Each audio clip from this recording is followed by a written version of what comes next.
open it up and go ahead and drop this information in the chat, your name, where you're calling us from, and the industry that you want to work in, or the industry or the job type. And then if you haven't yet, please check in. You can do that using the QR code. And then my team, Wendy or Bree, could you redrop the check-in link again for people that joined us after you dropped it in? So either check in with the QR code or click on the link that they're going to drop here in the chat window. There you go. That helps us know who's on the call today, and also will help us follow up with you after with some resources. So we're so glad you all are here today, and I really want you to be active in the chat. I would also love if you all would be able to join on video. So if you can join on video, that'd be fantastic. I love to see faces. I love to get engagement. And so that would be great if you all can join us on video and I can see your faces. Thank you. All right, a little bit about the technology as we get going, and you're filling in your information on the chat. We are doing Job Search Essentials today.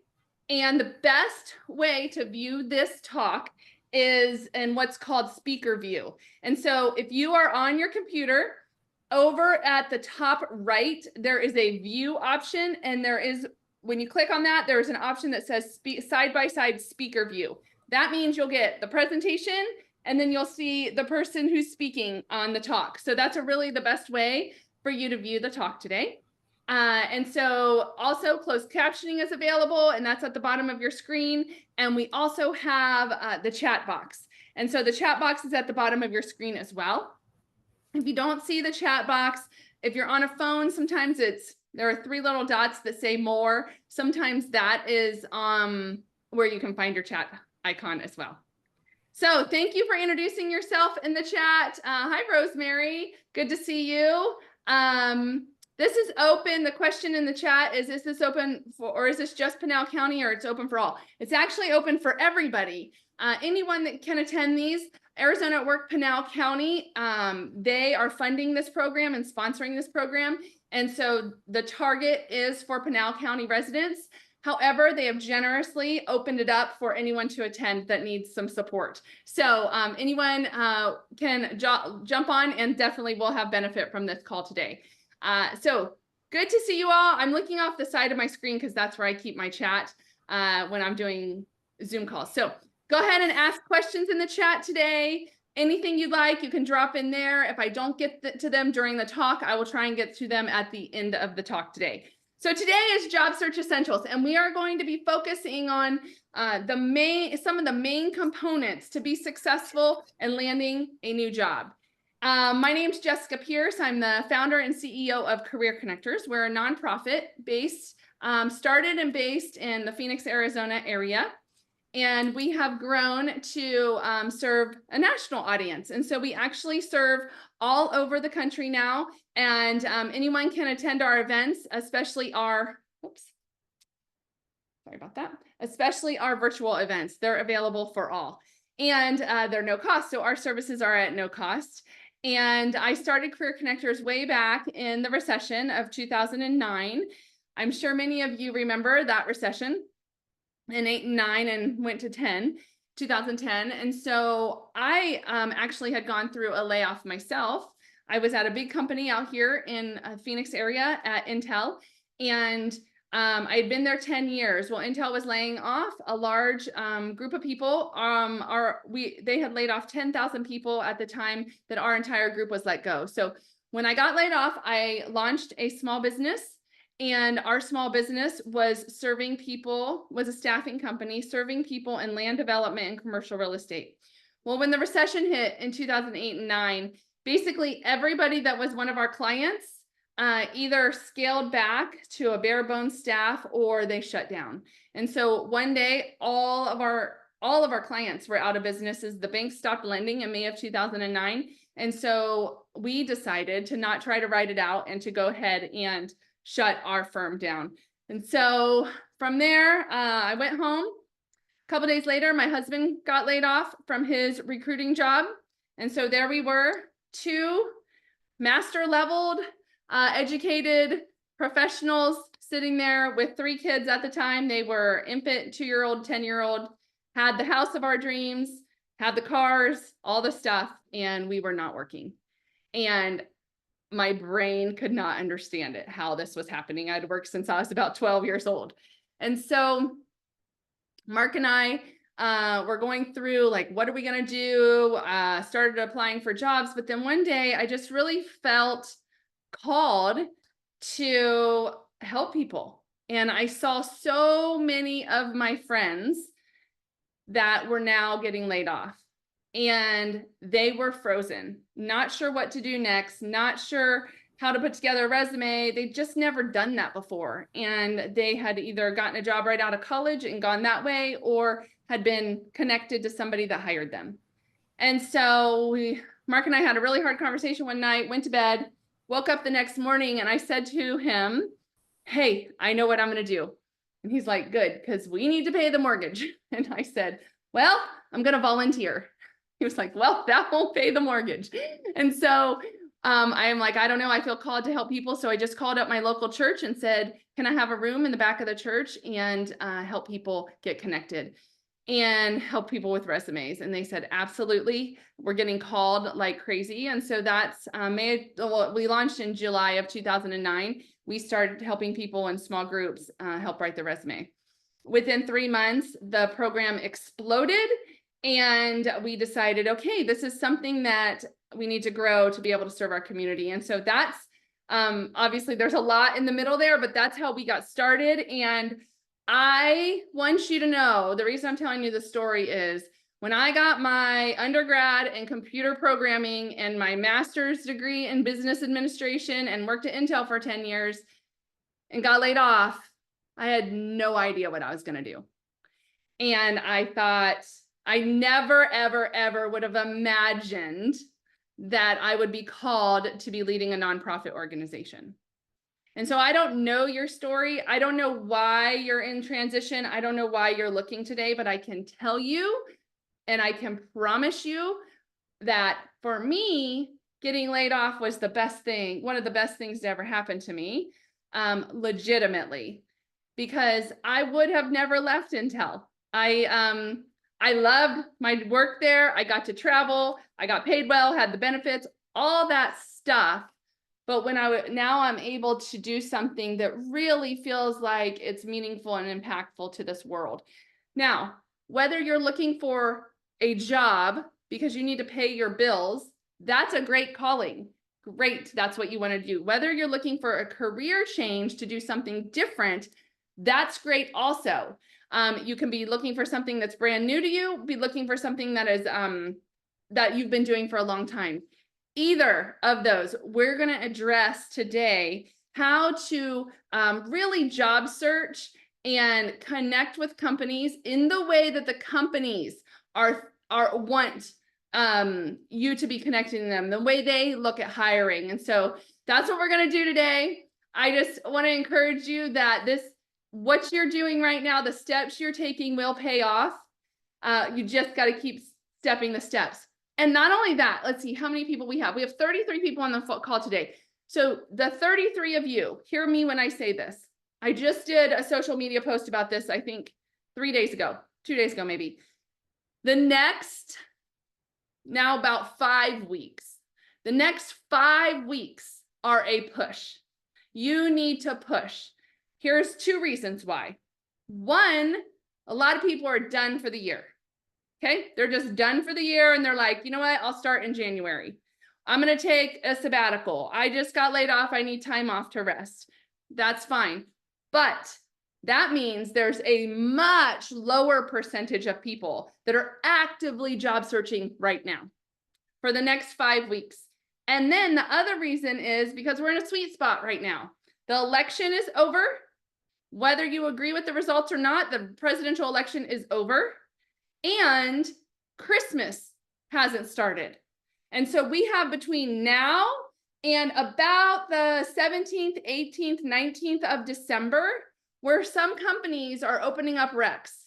I just talked to so many of them yesterday that we had a career fair in Phoenix yesterday with about 35 employers, and many of them said a lot of their recs just got opened because companies tend to, in election years, tend to like hold on a little tighter, not open jobs, pull back on expenses. And so you're in a sweet spot for the next about, let's see, what are we on? I would say the next month, you're in a sweet spot. From now, for the next 4 weeks, push hard. And I encourage you to do that. I also do have a 30-day challenge going on. I'll give you guys my LinkedIn URL. I have a post on it. And if you want to join that, you are welcome to. But for the next 30 days, you need to be pushing hard because you have a step up above many people that have stopped looking. So welcome here. So glad you all are here today. We're going to talk about the market, give you guys a little update on workforce. What are the trends? What's changing? What's happening? What kind of jobs are hiring? So we're going to spend a little bit of time on that this afternoon. And then we're going to talk about the hiring process from the perspective of the hiring manager. So we're going to look at competence, character, and chemistry. 3 things that they look at when they're hiring. And then we're going to do some job search tools. So I'm going to give a high level overview of some of the essentials, the job search tools. And then if you want to go deeper, we have some other webinars coming up that will go deeper specifically into resumes and interviewing. All right, so let's talk about the market. And I just want to say hi again to everyone. Hi, Steve, Kathy, Vikas, good to see you all. If you haven't updated your in the chat, who you are, where you're calling in from, go ahead and do that. And then the other thing I want you all to do is I want you to drop in your LinkedIn URL. And that way we can connect with each other. All of us can connect with each other. You know, this is a networking group, so we're all about networking. And when we get online, the best way to do that when we do virtual events is through LinkedIn. And so if you can drop your LinkedIn URL, I just put the instructions in the chat. Drop your LinkedIn URL and then we'll be able to connect with you. But first, a question. It's going to be an engaging session and I want you guys to participate. So if you are actively job searching right now, can you drop a 1 in the chat? If you are, thank you. If you are working, but kind of like, I'm gonna step my toe in just to see what's out there, maybe get my resume updated, learn some stuff, do some development work, put a 2. You're thinking about maybe getting a new job, but you're not there yet. You're just kind of looking. Great.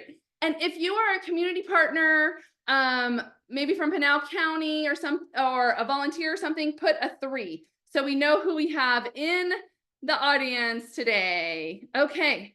Most people actively looking. Okay, great. All right. So a little bit about employment here. Now, this, again, I said this right at the beginning, but this program today, the workshop is sponsored by Arizona at Work, Pinal County. And so it is targeted to Pinal County residents. However, Arizona at Work, Pinal County graciously said, well, we're going to go ahead and open this up for others to attend that need the information. And so therefore we have a lot of people on the line that are not from Pinal County, but this information is definitely going to be useful to you as well. And so even if you're outside of Arizona, we're just going to do a little bit on the employment stats in Arizona, and then we're going to move on and have a lot of great content. So first of all, we have seen a little increase in unemployment in Arizona, and we have seen an increase in layoffs. So that is true. And if that is you, yeah, I'm really sorry. I know that it's difficult. And even though Arizona is lower than the national unemployment rate, unemployment is still unemployment. I feel like, you know, we hear these numbers and sometimes they can be, okay, great, unemployment's not as bad, but what about me? Because when I'm unemployed, that's 100% unemployment rate. So I understand that, you guys. And so I just want to show you the numbers, but also with the understanding that, you know, it's hard when you're in, you know, at home, trying to find a job, applying every day, and things aren't coming back sometimes. It feels really difficult. But the good news is that job growth in Arizona will continue. The estimated job growth is about 500,000 new jobs by 2032. And so it will continue to grow. Companies are coming in all constantly. So if you are not following GPEC, Greater Phoenix Economic Council, or the Arizona Commerce Authority, or Arizona Office of Economic Opportunity, those are 3 really great places and businesses to follow, because they talk about the companies that are coming in. And so those are 3 great ones. Every state has something similar to that. Okay, population growth, as we know, will continue in Arizona. So jobs are going to continue to be created and job opportunities are going to be available. And then we have industries that are growing. And so over here on the right side of your on the right side of your screen are the sectors, the industries that are growing. You can see, for some reason, the way that the data is pulled, education and healthcare get lumped together. So obviously that's a huge bucket. Education and then health services are significantly growing, those industries. And then when we say professional and business services, that is anything that's serving on the kind of the backside serving companies. And so a lot in growth areas. Sometimes finance and IT can be dumped into that bucket. On these, they're separate, but that one is definitely one of the largest growth areas in Arizona. Manufacturing, we hear about it all the time, manufacturing companies coming in. And so you'll see there's some really good information there as far as what industries are growing. All right, yes, let me repeat the 3 in the chat. I'm going to write them down. GPEC, which is Greater Phoenix Economic Council. OEO, this is Arizona Office of Economic Opportunity. I'm going to type this out. And ACA, which is Arizona Commerce Authority. And you can just Google these and you'll find the information. When you guys get an email today after the event, there's going to be, these links are going to be included in there. So you can just click on them from your email. All right, so workforce trends. Here are some of the workforce trends that are happening. Couple big ones. First of all, Gen Z is full force in the workforce now. So we have at least 4 generations active in the workforce right now. We have Gen Z, millennials, Gen X, and baby boomers. So 4 generations active in the workforce. The reason I want to tell you this is you guys probably already see it. You already know. We may have some Gen Zs on the line. Hello, if you're on the call with us today, we're glad you're here. But it is happening where you might be a Gen X being interviewed by a Gen Z. You know, we have to be able to understand how to work with the different generations.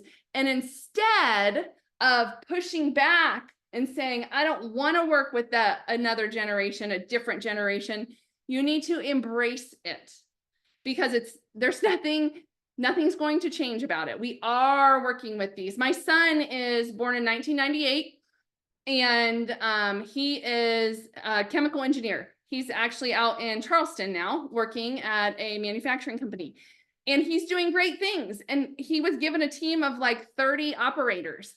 And, you know, when he came into this company as an engineer, he was 22 at the time when he got this job, he was put in charge of all these operators, and he had to figure out how to build relationships with, lead, and essentially become respected by people that had worked for this company for 10, 20, 30, and 40 years. And so he's like, so we had a lot of really great conversations at the time. I think that's the first time he actually was like, oh, my mom might actually know what she's talking about.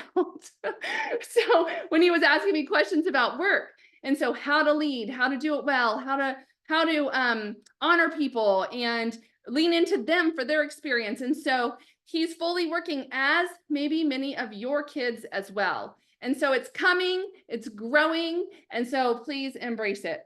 And sometimes it's hard because communication is different, the way we solve problems is different. So, but Gen Z is here, so welcome Gen Z. The other thing that is so big that's happening is AI. AI, artificial intelligence, is not going away. In fact, I was at a meeting 2 days ago. Let's see, we're on Tuesday morning, and Tuesday morning, I was sitting in a room with the city of Phoenix, and then executives from, there were probably 25 companies in the room. And the companies were talking about how they are utilizing AI in their work. I'm familiar with AI, but I am certainly not an expert. I was shocked at all the ways that they're using AI and how they will continue to use it. And so I started asking some questions around skills that companies are looking for, skills that are needed. And the skill, the essential skill, you can call it essential, professional, soft skill, whatever you want. The skill that's going to really, really be needed is the ability to analyze information. And so when you're looking, so if you have not been on any AI platforms yet, please get on it. This is basically going to be like being able to use email. It's going to be that big. It's going to be so important. So get on to ChatGPT, and I'm telling you, it's not scary. If you use AI already, will you put a 1 in the chat so we can kind of see how many people are already using it? Yes, that's awesome. So AI is so important. Bree, would you drop the link to Justin's PDF for me? So what Bree is going to do is if she's going to drop a link in the chat, and that link has a whole bunch of prompts for AI prompts for job search. Uh-oh, what happened here? Okay, I assume I'm still on. So it has a whole bunch of prompts for job search. So you can use those prompts to put into ChatGPT or any of your AI programs, and it'll get information out. Let me give you one example, because you can use this now so that when you go into a job, and if they're like, hey, does anyone use AI? Have you used AI? You could say yes, and it's just because you've been using it for job search. That gives you experience.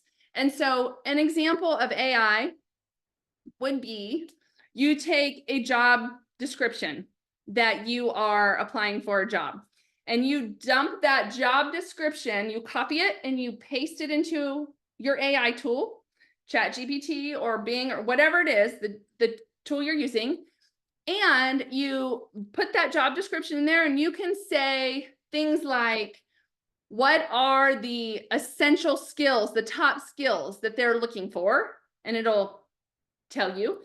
What are some possible what are some interview questions that may be asked based on this job description? You could also copy in your resume, put it in there and say, what do I need to change about my resume to match this job description? Like, there are so many ways to use AI, and we're going to get you started on the how to use it for job search. And so I see Bree, I don't know if you heard that. I'm asking you to drop the Justin AI tool. And Wendy, if you can text her, or if you have it, you could drop it as well. So we'll get that to you. If we don't get it in the chat, we'll make sure we get it out in email, because one of our awesome speakers, Justin Jones, him and his team created this amazing tool for us to use. Okay, so that is growing. Don't be scared of it, you guys. It's not hard. You can't mess up. And it's very, very helpful. And then the next one is the remote workforce. And so many of us have worked remote, and that will continue to be happening. However, one of the trends we're seeing is back into the office. So a lot of times we're seeing now hybrid, where maybe 1 or 2 days a week, the company wants you to come in. I'm seeing a lot of companies do this 1 day a week, we want to do a on-site day. That's like meeting day. So they are kind of, just know that remote is still available, but companies are really, really wanting people to come back to the office at least as a touch point. And then companies seem to be having a focus on mental health. And so you might see some of that in your benefits. You might see some mental health days or initiatives. And so that is coming. So there are 4 really big trends that are coming, and that will continue into 2025. All right. So that's the workforce information. Now we're going to talk hiring process. We're going to get into this a little bit on recruitment. We're going to talk about the 3 main components and how you get into the culture match. Thank you, Bree. Appreciate that. So Bree said in the chat that the AI document will be in the email that goes out this afternoon after our event. Perfect. Okay, the recruitment model. This is just generic. This is not what every company does, but it is an example. And the reason I want to put it here is because I want you to understand that recruitment is not, they look at your resume, you get an interview, and you get a job offer. That's not how it goes. And there can be a lot more steps in this.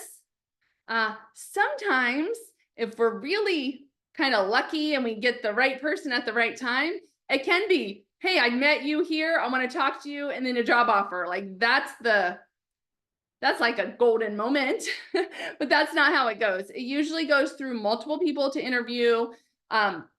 You're shortlisted, you do some background checking, references, all that stuff. So the job search model can take a long time. And so I know that it's frustrating sometimes. So I just want you to understand that there are multiple steps to it. Now, when a company is looking at a candidate to hire, this is what they're looking at. They want to get the right person for the right job. And so here are the main things they look at when this is happening. They will start with the competence. And these are the 3 things that essentially make up, are you competent for that job? Does this person I'm interviewing what could they do the job? And so the first thing that'll tell you what is required for this job is the job description, right? So again, something like this, you can copy this and drop it into your chat GPT and just ask it, what are the main skills I need to focus on for this job? And you can do that before you submit your resume, because you can update your resume to be essentially a match for the job. And the one thing about AI, even though I'm a huge advocate, is when you get answers back from AI, you have to really read them and analyze the information. And this is the skill that employers told us 2 days ago, that is going to be their #1 professional skill that's going to be needed, the ability to analyze. So when you get that information back from AI, can you look at it and say, oh, you know what, this line item here, not 100% correct. So I need to change it, and make sure I don't just copy paste onto my resume. I need to change it and edit it a little bit. Or maybe it's almost right and it just needs edited. That's what the skill is that's going to be really important. And so look at your job description and make sure that you update your resume to match the job description. And if you've been in any of our resume workshops yet, you've heard them say this, but I want to be very clear. If you have not been, that is really, really important, because to get through the applicant tracking software that many companies utilize, you need to have a match on your resume to the job description at about 80% or more. And so if you are about 80% a match for the job, apply for that job. Apply for it, but make sure you have spent time on your resume updating the pieces that you have not incorporated in. So a lot of times we'll have great stuff on our resume and we'll see a job description and you're like, oh my gosh, I totally did that job, but your resume wouldn't say that. So you need to take these components from the job description and put them on your resume. So on this one, there's a lot about project management, of course. So the first responsibility is around determining the scope of the project, milestones, deliverables, objectives. Have you done that?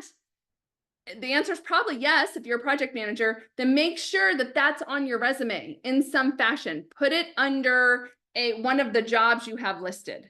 Talk about how you did that. Your success of doing that. Incorporate that into your resume. So that's the first thing a company looks at. Are they competent? Do they have the skills? Do they have the technical capabilities? Do they have the leadership capabilities? And then they're also going to be looking at now soft skills or professional skills. And so that would match the job requirements. So technical capabilities, even if you're using AI right now, just for job searching, and you haven't used it for anything else, you're still getting experience. And so you can actually put that as something you understand or know how to utilize.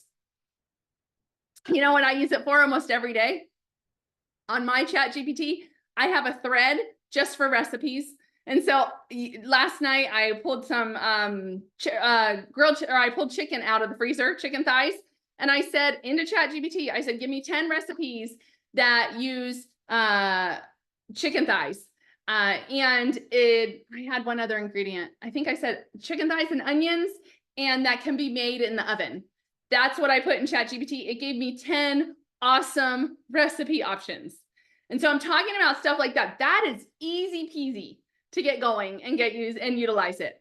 So technical capabilities, make sure whatever is on that job description, if you have some capability in it, it must be on your resume. Any kind of technical capabilities, maybe manufacturing processes, anything you've done, that needs to be on your resume. So those are skills. How about leadership skills? Even if you haven't been a manager or leader, have you led teams? Have you been a lead in a project? What are the things where you've shown some leadership skills? How can you incorporate that onto your resume? Because that's what they're looking for when they're screening your resumes. Now, experience. So we have the skills for the job description at least an 80%. Now, do we have the experience? Your experience can be shown in basically 3 different ways. Jobs. What jobs have you done? Full-time jobs, contract jobs, part-time jobs, doesn't matter. What jobs have you done that you can put on your resume? Put those, and I would say 10 to 15 years is kind of the max amount of time that you want to put in there. If you're applying for a job that really relates to something you did 15 or 20 years ago, at the bottom of your resume, you can have an other experience section. And in the other experience section, you can list that job. But you don't want to do that unless it is something that really relates to a job. Let's say, for example, I was just talking to somebody yesterday that has been in corporate America for 15 years. And I was interviewing him for a ministry position. And he's like, I go, what kind of ministry work have you done? And of course, he's been volunteering. But he goes, I was actually on staff 15 years ago at this church, and they were going multi-site. And so I was like, oh, that's not on your resume. He goes, oh yeah, because it was 15 years. I'm like, doesn't matter. You have done that. So you should have that incorporated into your resume. And so, whatever work experience you have, that is really important to put into your, onto your resume. The other thing is volunteer experience. So do you have some really good volunteer experience? And if so, put that into your resume. You can, especially if it fits, if it matches the kind of job you're going after, that's a really, really good thing to put. I just talked to somebody today that's going to be helping us career connectors with doing some social media, some database stuff, and she's putting together a social media plan, a calendar. She's looking at our social media pillars, and she's going to put content and graphics together. That's never been a job for her, but she's done it for another volunteer organization, and she enjoys it. And so she can put that on her resume as experience, because it is experience. She's going to be using an AI tool to help. She's going to be using Canva, which is a graphic design tool that's really simple to use. But it's really good for those of us that aren't graphic designers, but want things that look nice. And so she's going to put together the calendar on Google Docs. So right there, 3 technical tools. Oh, and then she's going to be using SmarterQ, which is a social media scheduling platform. And so there's 4 tools by being a volunteer that she's going to be using. Not a job she's ever had, but it's experience that she has gotten. And so that needs to be on her resume, especially if somewhere in the job description it talks about social media. All right, and then we have internships, externships, or apprenticeships. If you have anything along those lines, then that is a really great thing to include on your resume as well. All right, so I'm just going to jump over to the chat real quick. The AI tool that I mentioned is ChatGPT, and I think it's chatgpt.com. You can, but just put ChatGPT into Google and you can find it there. There are other ones also. And on the tool that we're sending out, the link, there will be some recommendations on there as well. Okay, all right. Then education. This is the third component of somebody looking at your resume going, hey, are they a fit for this job? First of all, of course, if you have any degrees, undergrad, associate's degree, master's degree, or certifications, any kind of certifications or degrees, schooling, absolutely. You need to have that on your resume and when you apply. Also, if you've done any training, so any kind of training that might be applicable to the job you're applying for. Maybe you went on to Microsoft Office and did a whole bunch of their training and you became Microsoft Office certified. You get a certificate at the end. If you've done any of these social media trainings, digital literacy training, AI training, there's a lot of that out there. Much of it you can find for free also. So you just kind of got to dig and search, but any kind of trainings, Arizona at Work Pinal County has different kind of trainings available for you as well. And so you can go onto Coursera. There are so many different tools that you can use for different kinds of trainings, and those are available to you. And so if you do take any of those trainings, you can throw those on your resume, especially if they match for the job. All right, so those are the main things: skills and qualifications, your experiences, and then your education and training. So what I want you to do right now, this is an activity part. What I want you to do is get out a piece of paper and a pen. Get out a piece of paper and a pen. And I want you to think about the job or the industry that you're focused on. You know, what you kind of wrote down in the chat earlier, if you wrote something down, but the job or the industry that you're focused on.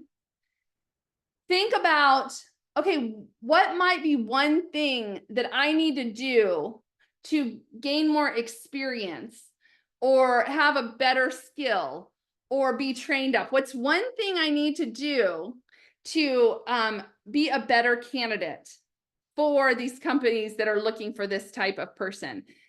Maybe do you need to do some just getting it out there, putting it out on social media, or speaking about it, or getting doing some type of publication in a newspaper, or maybe you're writing a book and you just need to get it done. You need to self-publish. You need to get it done. Maybe it's a skill. So it could be a skill. Or is there an experience you need?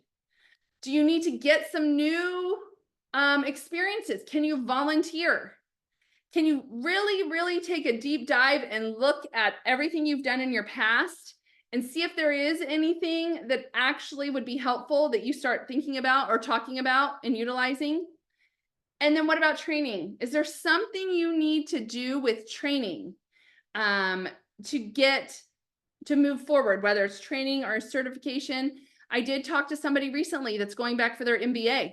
Not that she necessarily needs it, she wants it, but she is very interested in getting it. So she's like, I have the time, I'm going to do it now. So what is the one thing, pick one of these, what's one thing you need to do in the next couple weeks to move this forward so that you are more qualified, you have a higher level of competence to land this job. And once you think of it, drop it over in the chat. Joy, yes, CPR, first aid certification, absolutely. Especially if you're in any kind of healthcare, behavioral health, anywhere where that might be need something, or it might be on the job description. Absolutely, that would be a training component. And that's a pretty simple certification to get. It's not going to take a ton of time. I think they are done in one day. Actually, you can get them done. So that's good. Coursera. Oh, Google Data Analyst certification. Brandon, it's so good because, like I said before, being able to analyze data and information is going to be one of the top skills in 2025. It is what companies will be looking for. And so that's great. Oh, you haven't, yes, studying for that exam. Wonderful. That's a hard one. Best of luck on that one, Alicia. So those are the kind of things I'm talking about, because once Alicia passes her exam, then she becomes certified and can put that on her resume. Absolutely. Those are great ones, you guys. So any kind of training you can do. So that's the competence. That's the first thing companies are looking for. Can you do the job? So when you apply, you must show that you can do the job through the application process. Now we're going to talk about character. How can you tell and know if a company matches you and you match them on the character side? And that might sound weird, but how many times, maybe none, but some of you, I imagine this is a connection point. How many times have you applied for the job, even gotten the interview, thought it went great, but then didn't get the job? You're like, I'm a great fit for this company. Why didn't I get this job? So often it's because either the character match wasn't there, not meaning that you did anything wrong, you're just not the right fit for that company, or something on the chemistry side was off. So I'm going to talk chemistry side, we can fix for sure. I'm going to give you some tips on that. But the character side really is like, if you weren't chosen because of a character match, you probably would have hated your job. So you want to target companies that are a good fit for you. And when I say target companies, sometimes people are like, target companies? What? You should be targeting companies, not just throwing your resume up there for any company. You really, really need to think through the types of companies you want to work for, and then targeting those companies through your network, through looking for jobs, through talking to people about those companies. Because if you target companies, it's going to completely flip your job search upside down, because these are companies that fit for you. When I was 23 years old, I moved to Arizona, and there were only 2 companies I knew about, but they were big companies, and I wanted to go into a big company at that time because I wanted to be able to have a career path and figure out what I wanted to do. So I knew 2 companies when I moved here 24 years ago, Intel and Motorola. Those were the only 2 I wanted to work for. So I went to a staffing firm. I mean, it was so short-sighted, but I had 2. I'm like, 2. So I went to a staffing firm that I knew Intel used to hire their contractors. And so I went to the staffing firm and I said, I did their tests and stuff. And at the time, I didn't have my degrees. I was an admin at the time. I wanted to be an admin and work my way up at these companies. And so I went and did all that. And then they said, okay, we have some jobs available. And they gave me this long list of jobs. And I said, I only want to work for Intel or Motorola. And they're like, well, we don't have anything for them right now. I go, okay, well, call me when you do. And they're like, are you sure you're so qualified for all these other companies? I said, nope. Intel or Motorola was my only options. They're like, okay, well, we'll call you if we get anything. I don't know if we will. The very next day they called me and they said, hey, we have an admin position at Intel available. Would you like to go on the interview? Yes, I do. And so they sent me, I ended up landing that job. And, you know, then I was at Intel for 10 years. And so it was really, really great way for me to get in the doors through a staffing firm. So if you hadn't thought about a staffing firm, that's another tip. Think about a staffing firm. Once you have a list of 10 to 20 companies that you want to work for, then start targeting. Like, who hires for them? Who is their staffing firm? Who can I go talk to? So that's what I did. I didn't even know what I was doing, but at 24 years old, 23 years old. And the reason I knew I wanted to work at Intel, and I think the reason they hired me, is because I knew people that worked at Intel, of course. So I knew a lot about Intel. In fact, the guy that I was dating at the time worked at Intel. And so he had been there 7 or 8 years at the time. And so he told, well, it couldn't be, about 7 years, because right after he graduated high school. So he had been in there 7 years or so and told me all about it. And I was like, oh, that sounds great. And so when I went into the interview and they asked me the question that always gets asked, why do you want to work here? I could tell them. I had a list of reasons why, and I was super excited for that job. And they offered me the job on the spot, and I came back the next day and started. I mean, it was super fast. It doesn't really happen like that anymore, but sometimes it does, sometimes. But so when you make that list of companies, then there are some ways that you can determine if you're a fit for that company. And you want to look at, what are your behavior traits? And are they similar to the way that the company runs? What does their culture look like? What kind of things do they do and care about on their social media? And then of course you're looking at your job board. So let's talk about some of these. I see some questions over here.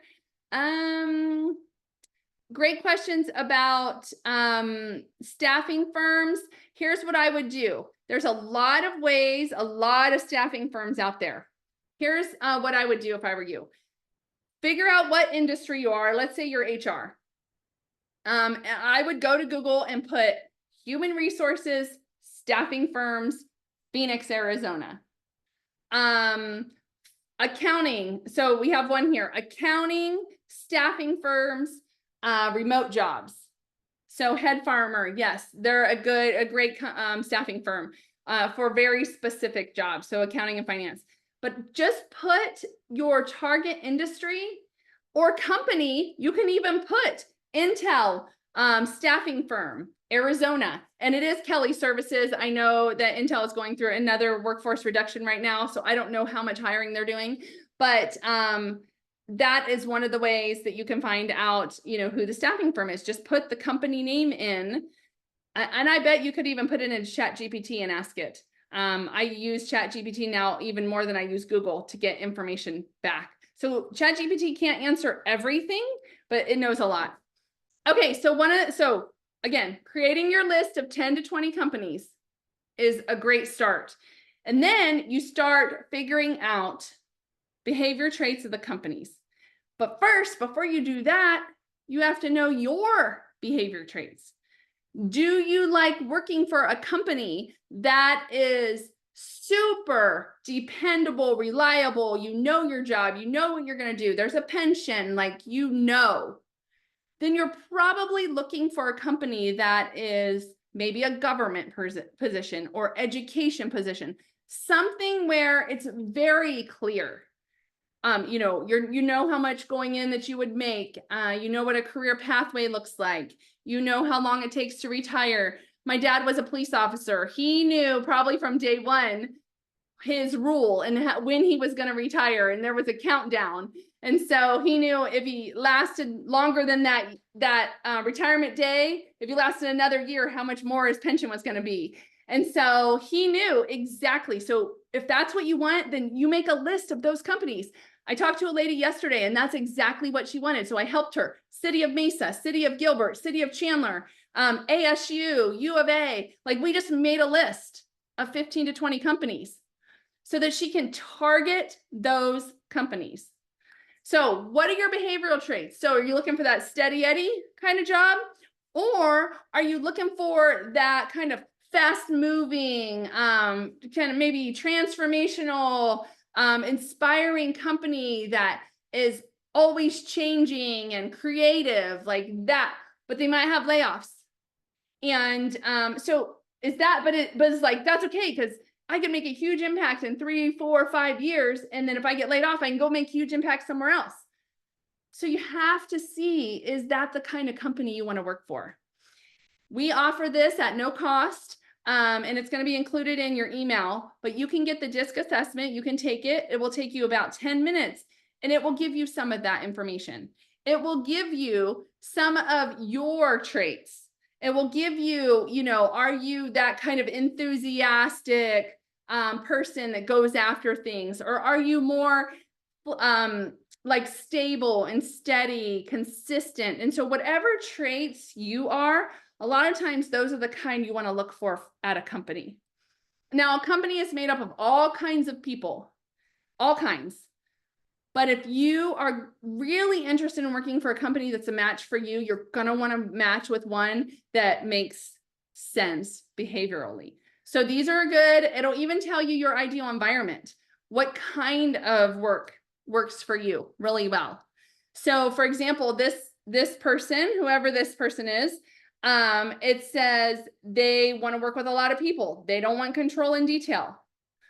So I know for sure whoever this person is does not want to sit and work in an accounting office because they don't want any control, any detail.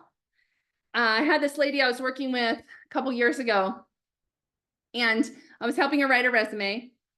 And the first thing I had her do was take this assessment. And it came back that she was very low on the compliance side. So that blue area you see, she was low on it. Low is not bad. It just means that she did not, she wants to be, she doesn't want to follow the rules, essentially. She wants to be independent. She doesn't want rules.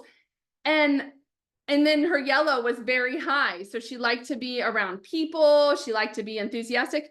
So I said to her, I think her name was Shelly. I said to her, Shelly, I have a question.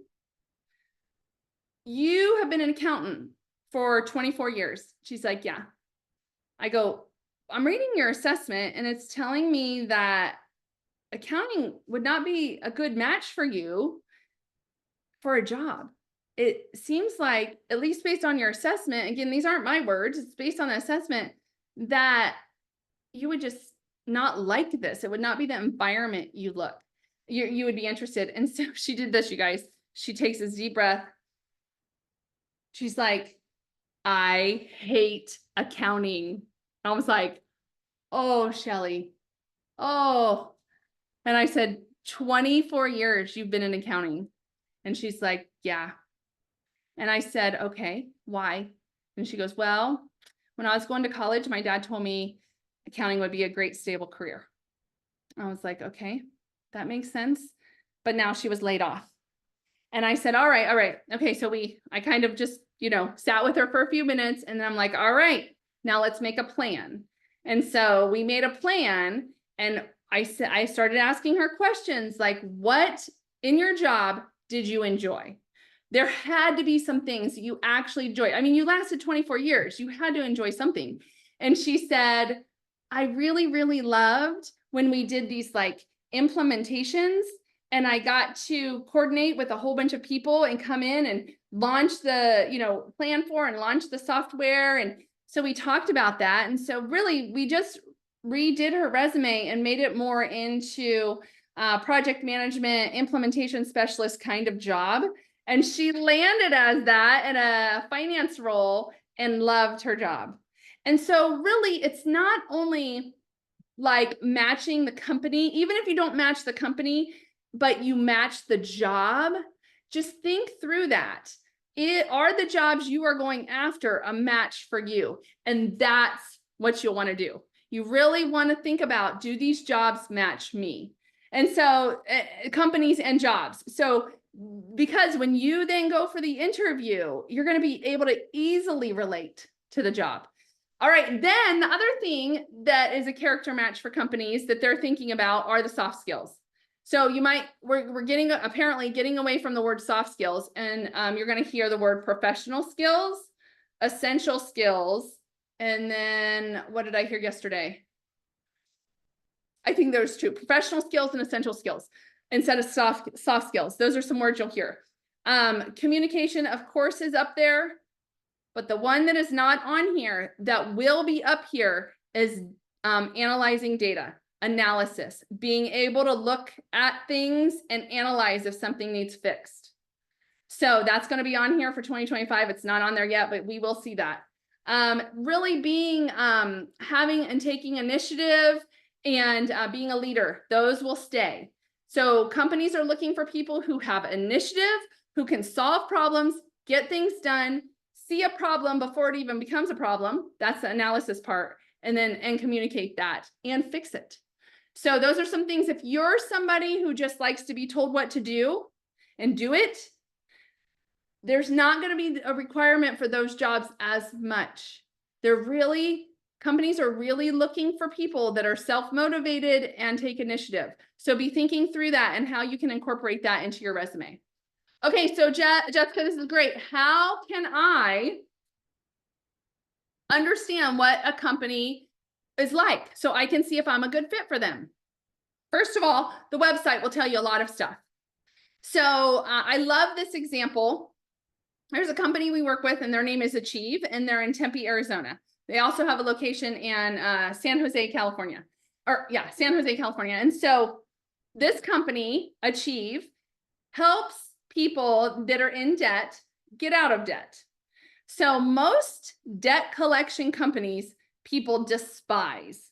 I remember when Mark and I were going through the recession in 2008 and 2009, and we were having to short sell our house.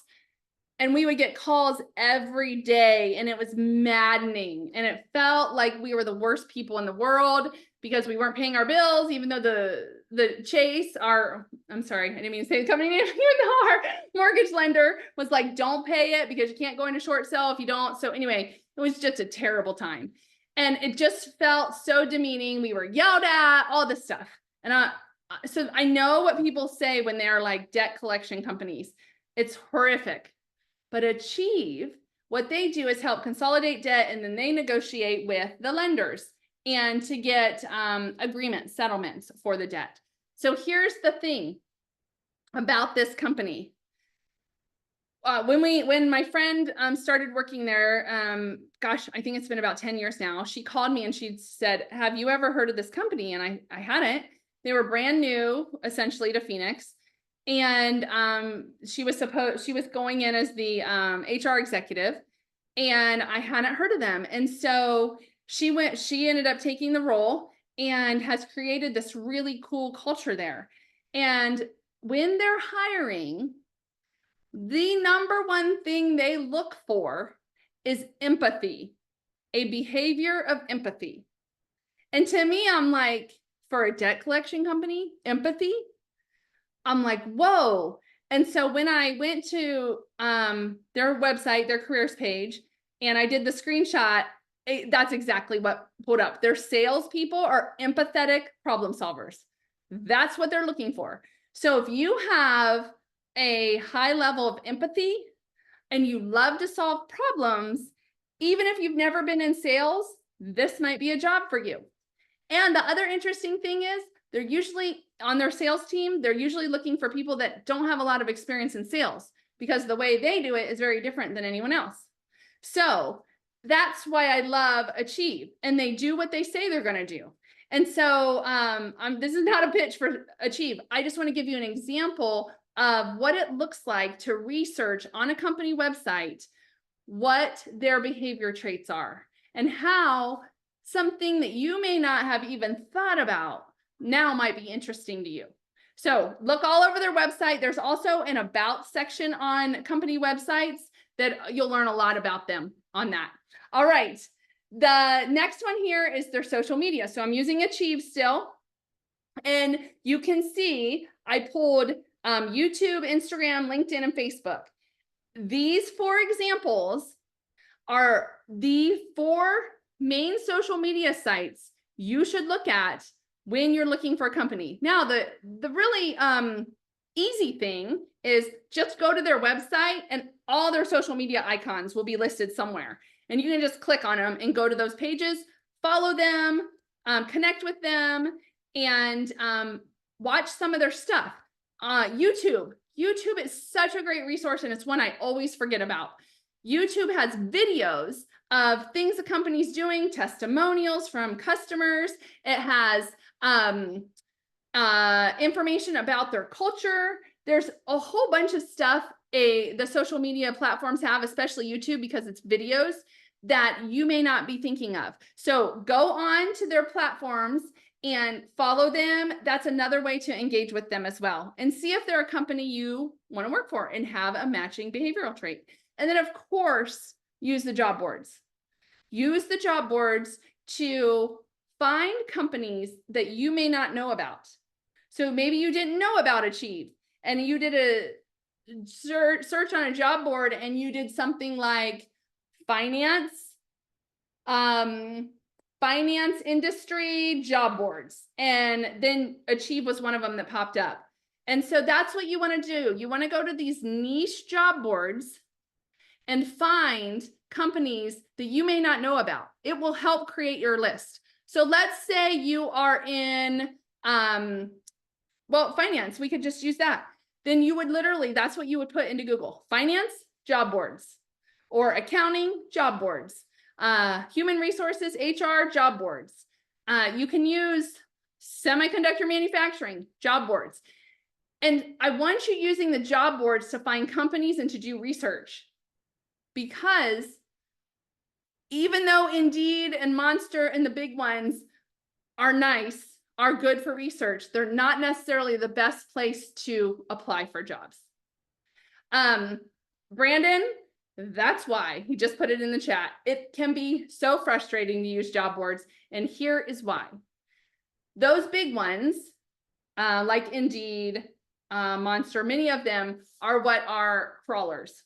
And so they will go out and crawl all over the place and pull jobs from all of these different places and put them on their job board.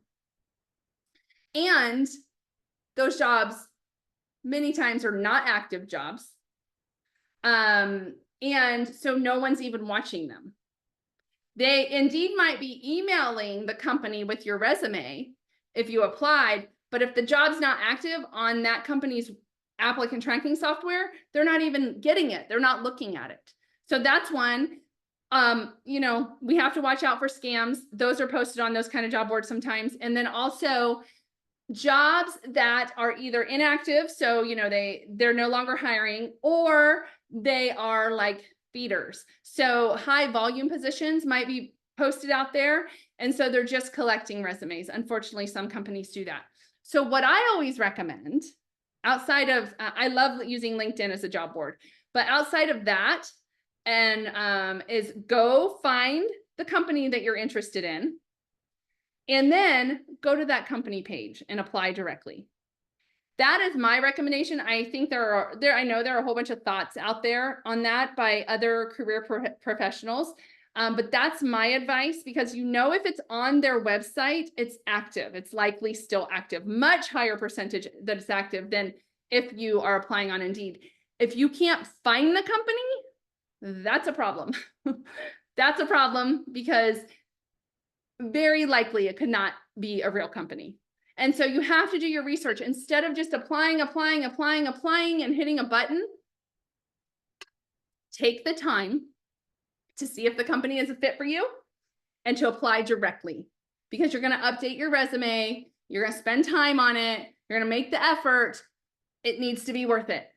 If you're just applying for jobs with the same resume and you're just going into Indeed and apply, the percentage that you're going to hear back, the percentage of times that you're actually going to get a job is very low. So the way to make it a very high percentage, do the research, target the companies, update your resume, and apply directly on their site. So you must do it that way, and you'll get a much higher percentage, and your time will be spent much more worthwhile. Okay, so Kathy, just to answer that, there's probably thousands and thousands and thousands of job boards out there. I like LinkedIn, definitely like LinkedIn, because you can see who posted the job and you can contact them. I like LinkedIn. But other than that, Indeed is great for research. I like Glassdoor. Glassdoor is not necessarily a job board. There might be jobs out there, but you can see reviews from employees, from past employees on Glassdoor. So those are two I like. And then any other job board, I would go industry specific. So I do a lot of, I help clients a lot of times that are churches, large churches, and we post on a ministry job board.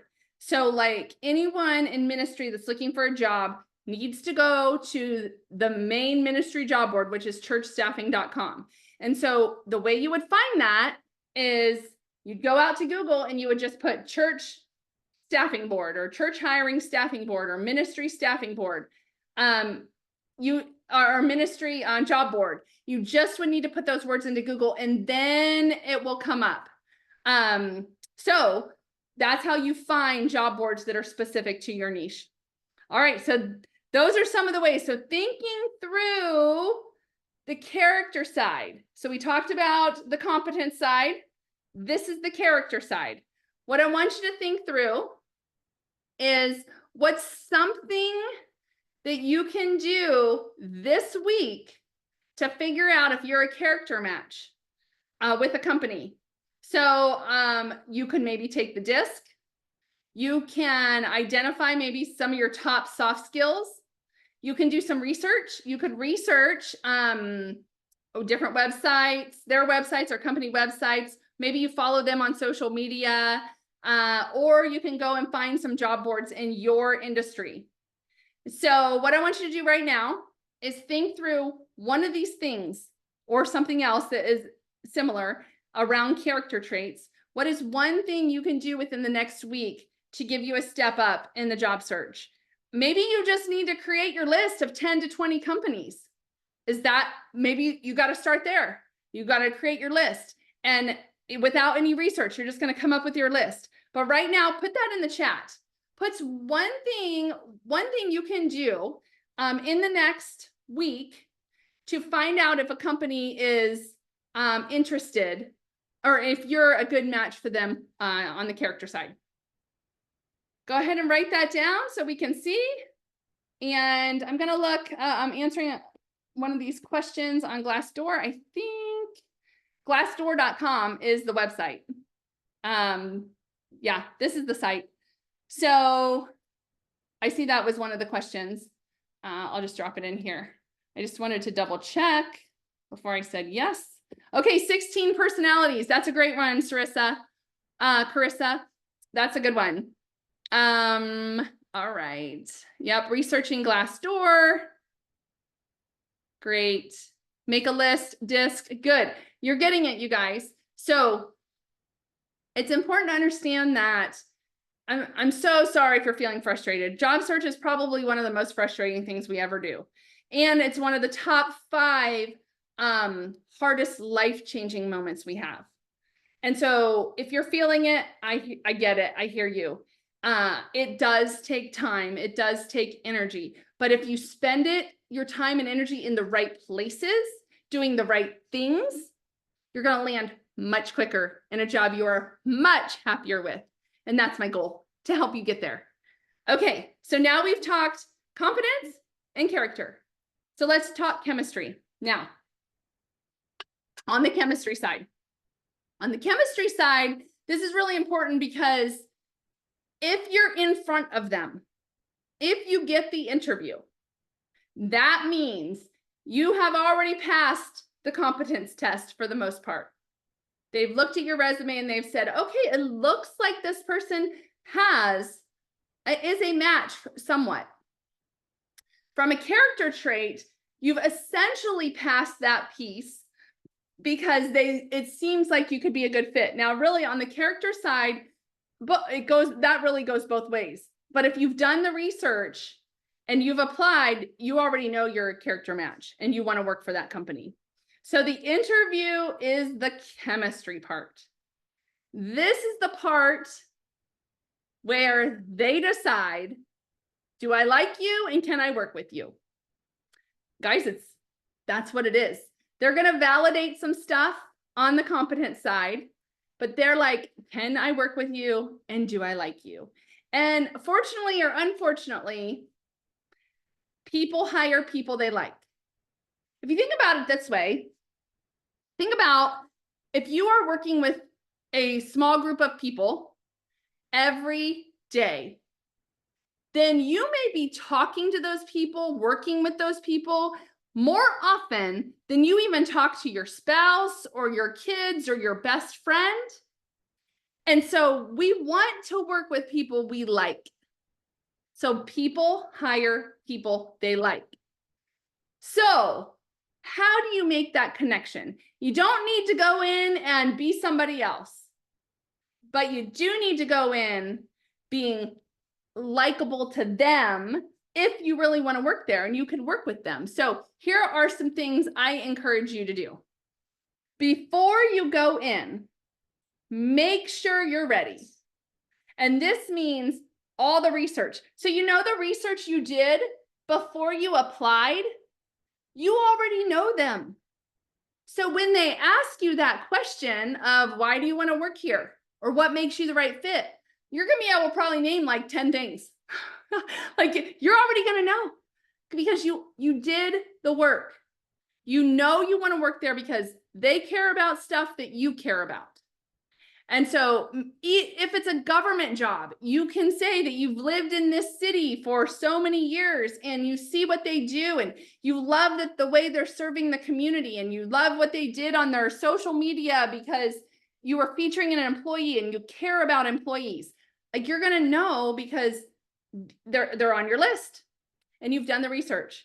Also, you want to really, really know your resume. And I know that sounds maybe lame, but when you're applying for jobs and you're constantly updating your resume, you have to know which one you applied to this job for. So, which can be overwhelming in itself. But what I always recommend people to do is when you apply for a job, save that resume on your computer somewhere and name it whatever company and job that you applied for. That way, you know, when they reach out to you and ask you for an interview, you can go find that resume and you're like, okay, this is the one. And then bring a copy of that resume with you. Bring actually multiple copies. I always say bring a handful of copies, one for yourself, so you know for sure what's on that resume, and then one for the people in the room. If they like a hard copy, you have it for them. It's really convenient and nice. And so make sure you're prepared. And then I wrote on here, review your notes. And I can't get into it today. We don't have the time. But what I mean by review your notes is that you are ready to answer their interview questions. And in my interview workshop, has anyone on the line attended my interview workshop? Just drop a yes if you have. If you have not attended my interview workshop, I would encourage you to go watch the playback. We have it on our website under event webinars. Go watch the playback because one of the main things I teach in that session is how to prepare for your interviews by creating 10 stories, 10 accomplishments, and you craft those. And then those 10 pretty much will answer any interview question they throw at you. So I want you to go in with that list of answers, essentially 10 stories, so that when they ask you a question, you know, we all get nervous on interviews, but you can go, okay, you can look through your stories and you go, oh, this one can answer that question. For example, if someone says, tell me about a time you had a conflict with a coworker, and you look down at your list and you're like, oh my gosh, number 5, like in your head, you're thinking number 5, I loved that project, but that one lady, she was ridiculous. And we were butting heads the whole time. She made my life really hard. Like, you use that story and that accomplishment to answer the question. So go back and look at that webinar if you haven't. And then I don't think we have one coming up. Let me just look real quick. Yeah, the one I have coming up is in person in Casa Grande. And so we won't have another virtual one until January. So if you do need to prep for interviews, go watch that, because it will help you create your stories. So that's before. And you bring your notes in, you bring a notepad, all of that for. Now, during the interview, first impressions matter. First impressions matter. Smiling, shaking hands, things like that. Arrive a few minutes early, not a half hour early. It makes people too nervous. 5 to 10 minutes. If you get there too early, just wait in your car. Don't go in until you 5 or 10 minutes before. Make sure you talk to everybody you come in contact with. Just say hello, shake their hands, even if it's the receptionist, even if it's someone holding the door. This is a way you create likability, just being kind. And then answer questions with facts based on your experience. And that's why I recommend those 10 stories, because those are facts. Those are things you've done, things you know. If you can show an employer and talk to them about stuff you've done, they can see, okay, if they've done it before, they can do it again. But if you don't answer their questions with things you've actually done, then they can't see that. They can't vision that you have done it. So just make sure that when you're answering questions, like, can you tell us about a time when you had a conflict with a colleague? That question, tell them about an actual time, not something like, well, if I had a conflict with a colleague, which I don't really fight, I don't really have any conflict ever. I don't really have hard conversations, but if I did, maybe here's how I would handle it. No, think about an actual time that you had a conflict with somebody and answer the question. Because if you say, no, I don't really have hard conversations, I'm fine, I get along with everyone. One, that's not believable. Everyone has had a time when they did not get along with somebody. And so they won't believe you.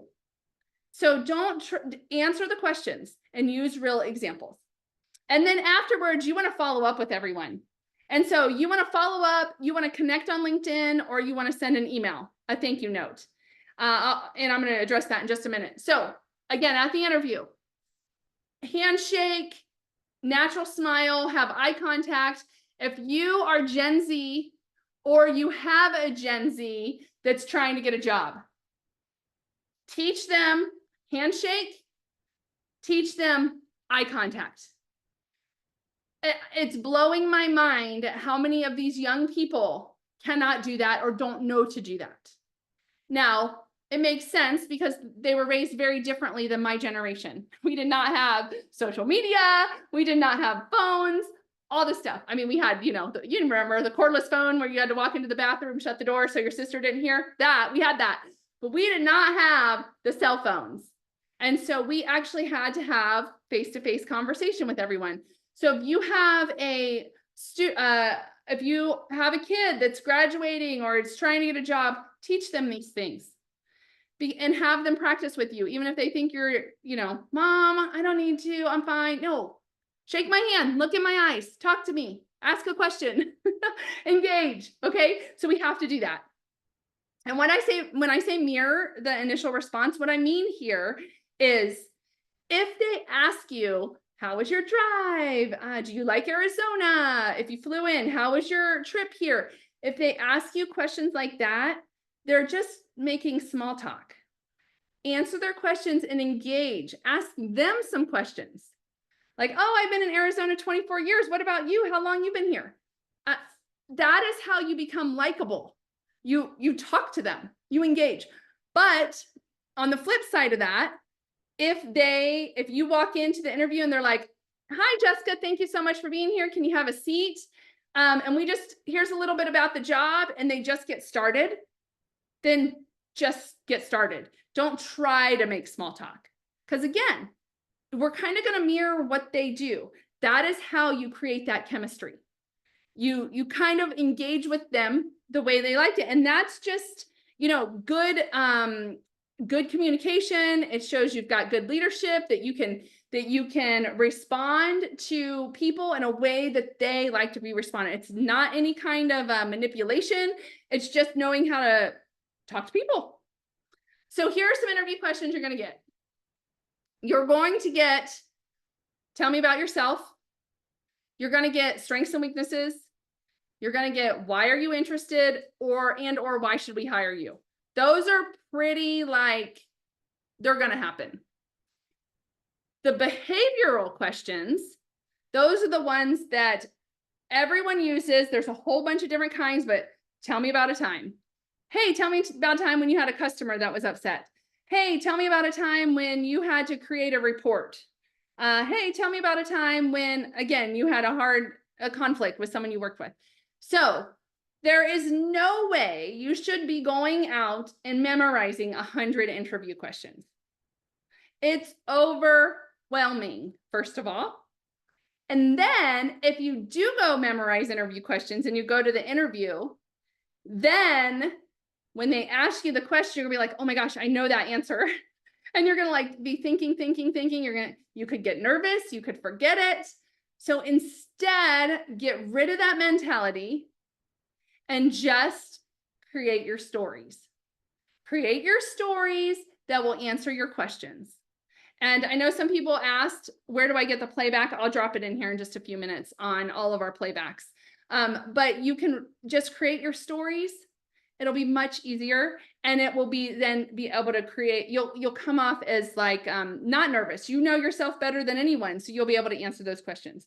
But those 4 right there are the ones that you will get asked. So when they do ask, tell me about yourself, you're going to want to tell them, and you're going to want to relate it to the job as much as possible. So you can say things like, well, I've lived in wherever, I've lived in California for 10 years, and I came out here for a job. And I actually stayed at that job, and I've been there the last 10 years. They went through a large layoff. And so our group got affected, and I'm just really excited to be looking at something new now. And it's opened up my eyes. Here, at that company, I was able to lead a project team, and we were able to accomplish XYZ, like 5 sentences or so, a little bit about yourself. Don't go into your kids, your family, your hobbies. You can leave that off unless you saw something on their social media that was like a match, then throw it in there. Why not? I see you guys do an annual golf tournament to raise money for the Children's Hospital. Oh my gosh, I love golfing, and I can't wait to be part of your team and be able to do that. You can drop that stuff in there because it shows that you care about the job and the company. So that is some guidance on the interview questions. And here's some guidance on the questions you should ask. Now, you don't have to ask every one of these. And you probably want to come up with your own, because these are just a guidance. But if you go out to their website and their social media and you see some things that are interesting, ask questions from that lens. I saw that you guys on LinkedIn last week, you had posted about a leadership retreat that you did. Can you tell me about what's the leadership style or belief in your company? What kind of training? What do you do? Like, that's a really good question, because it pulls in stuff they've done, and it says you've been watching them and you're interested. And so so that you can take a screenshot of this if you want. These are good questions if you don't have any other ones, but I would do your best to really try and make it personal for them. All right. So then you get the question eventually, if you haven't yet, you will.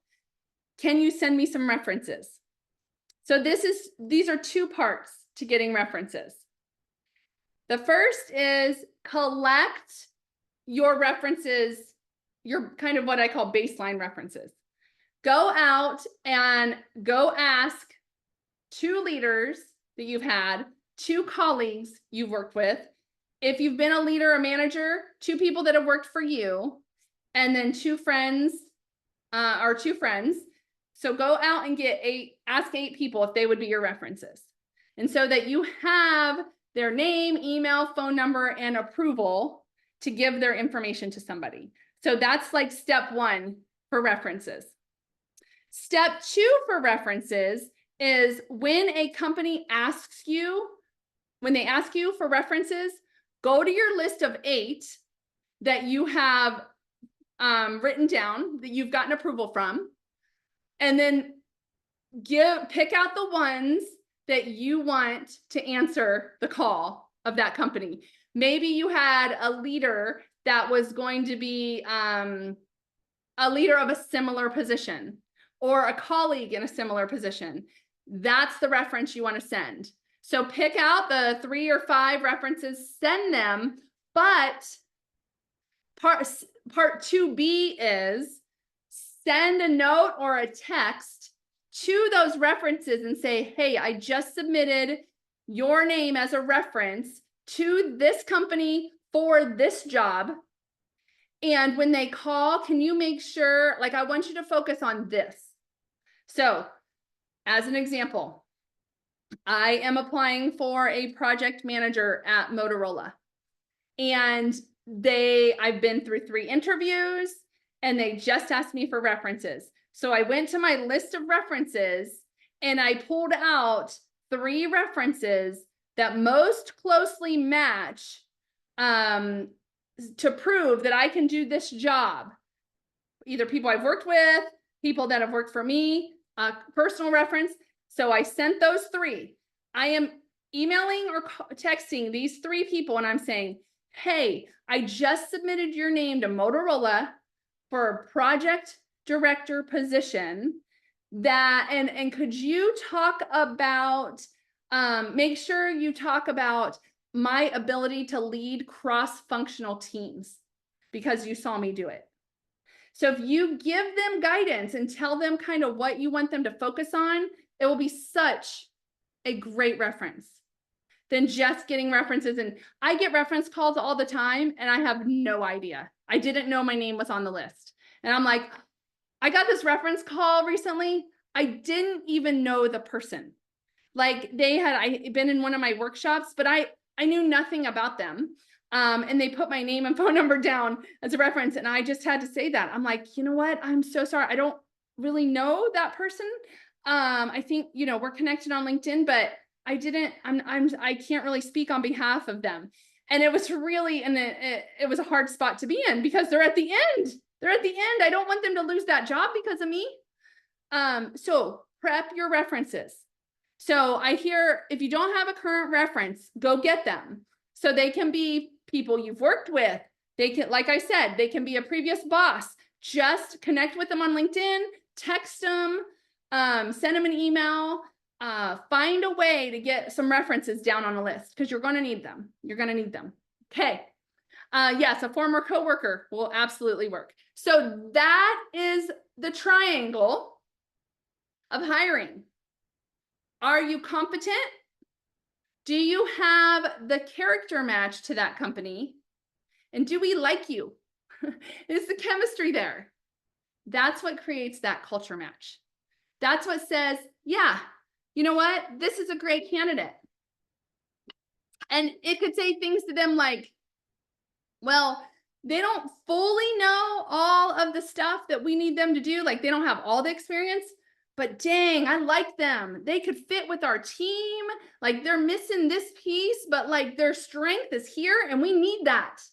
And did you notice like we were able to talk so easily and we can get along with them. You guys, I've been in so many rooms, where the hiring team is making a hiring decision and I've got to listen in and kind of guide it.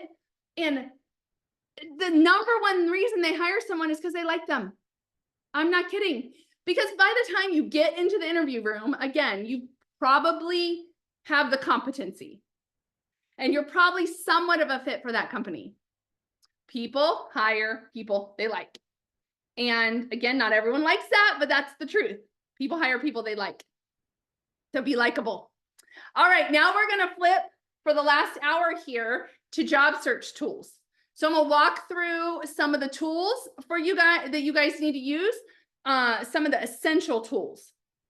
And first, I'm going to give you some resources on kind of career visioning, If you are in the place where you are trying to switch careers, you're going from maybe accounting and finance, and you want to go into something completely different, maybe manufacturing, industry, healthcare, anything, but you're moving careers completely. Can you put a yes in the chat right now and just say you're moving careers, or you want to move careers? You want to do something else. I'm finding a lot. I see you, Sarissa. Good. Carissa, I'm sorry if I'm saying your name wrong. I'm seeing a lot of people that are telling me, I've been doing this for 20 years. I don't want to do this anymore. I want to do something else. And I either know what it is, or I'm like trying to figure it out, but I know it's not this. And because I'm in job change, it's time. It's time. I know I need to do this. I have somebody that I'm working with right now that has been in education for a long time. And somebody I talked to yesterday, she's been in education. And I said, okay, well, I'm glad you're in education. Do you need some connections to education companies? And she goes, no, I don't want to be in education anymore. I've been doing it for 30 years. I'm ready for something new. I was like, okay, great. So now that changes the conversation. So now you need to do some research, some mapping, some thinking through what you could do. And everything we just talked about fits, whether you're actively looking for a job you've been doing or you're looking for a new job, because the research is what matters. So we're going to talk about a little bit on the career visioning side and mapping. I'm going to touch on resumes. I'm going to touch on networking, because if you've heard me ever talk, I've probably said something about networking. Like, you cannot find a job you love without it. Period. Doesn't happen. So we're going to talk about networking, and then we'll talk about social media to land this plane. Okay, so first of all, when you're doing research, here are some of the places you can go to do research on careers. First of all, because this is for Pinal County, Arizona at Work Pinal County, I dropped specifically, Pinal County has a site that you can go to that has a lot of economic indicators. Okay, so you can, what I'm going to do is I'll drop these in the chat also, and you can click on them. They will also be on the email that we're going to send out. So you can get to the Pinal County stuff through what's called AJC, Arizona Job Connection. You can find it there as well. And I'm dropping AJC in the chat right now.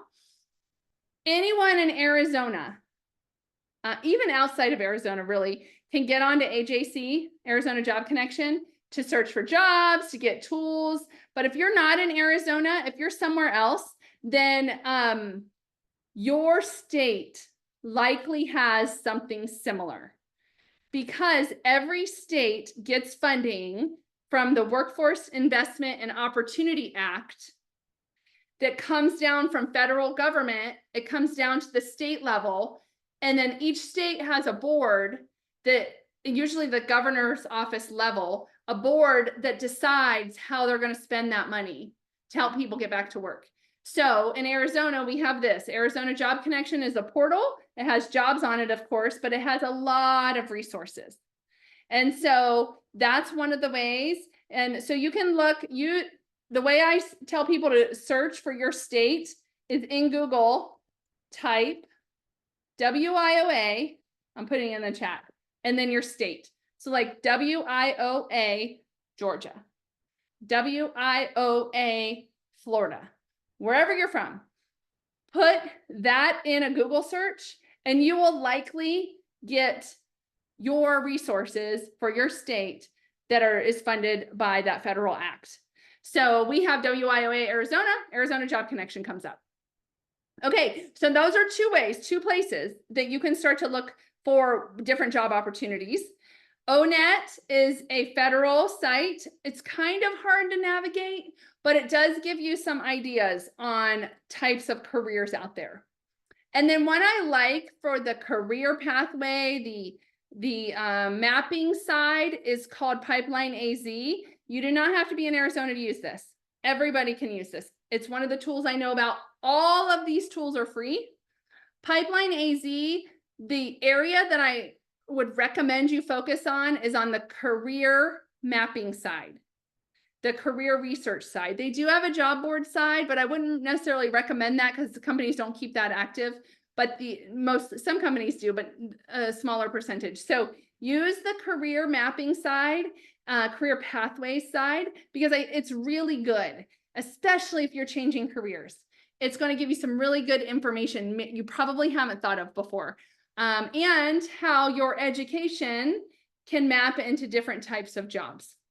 So that's a really good one to use. So here are the things you need. I would do if I were you, if I were in the career change space. First of all, do your own self-evaluation. So that can be with the assessments we talked about.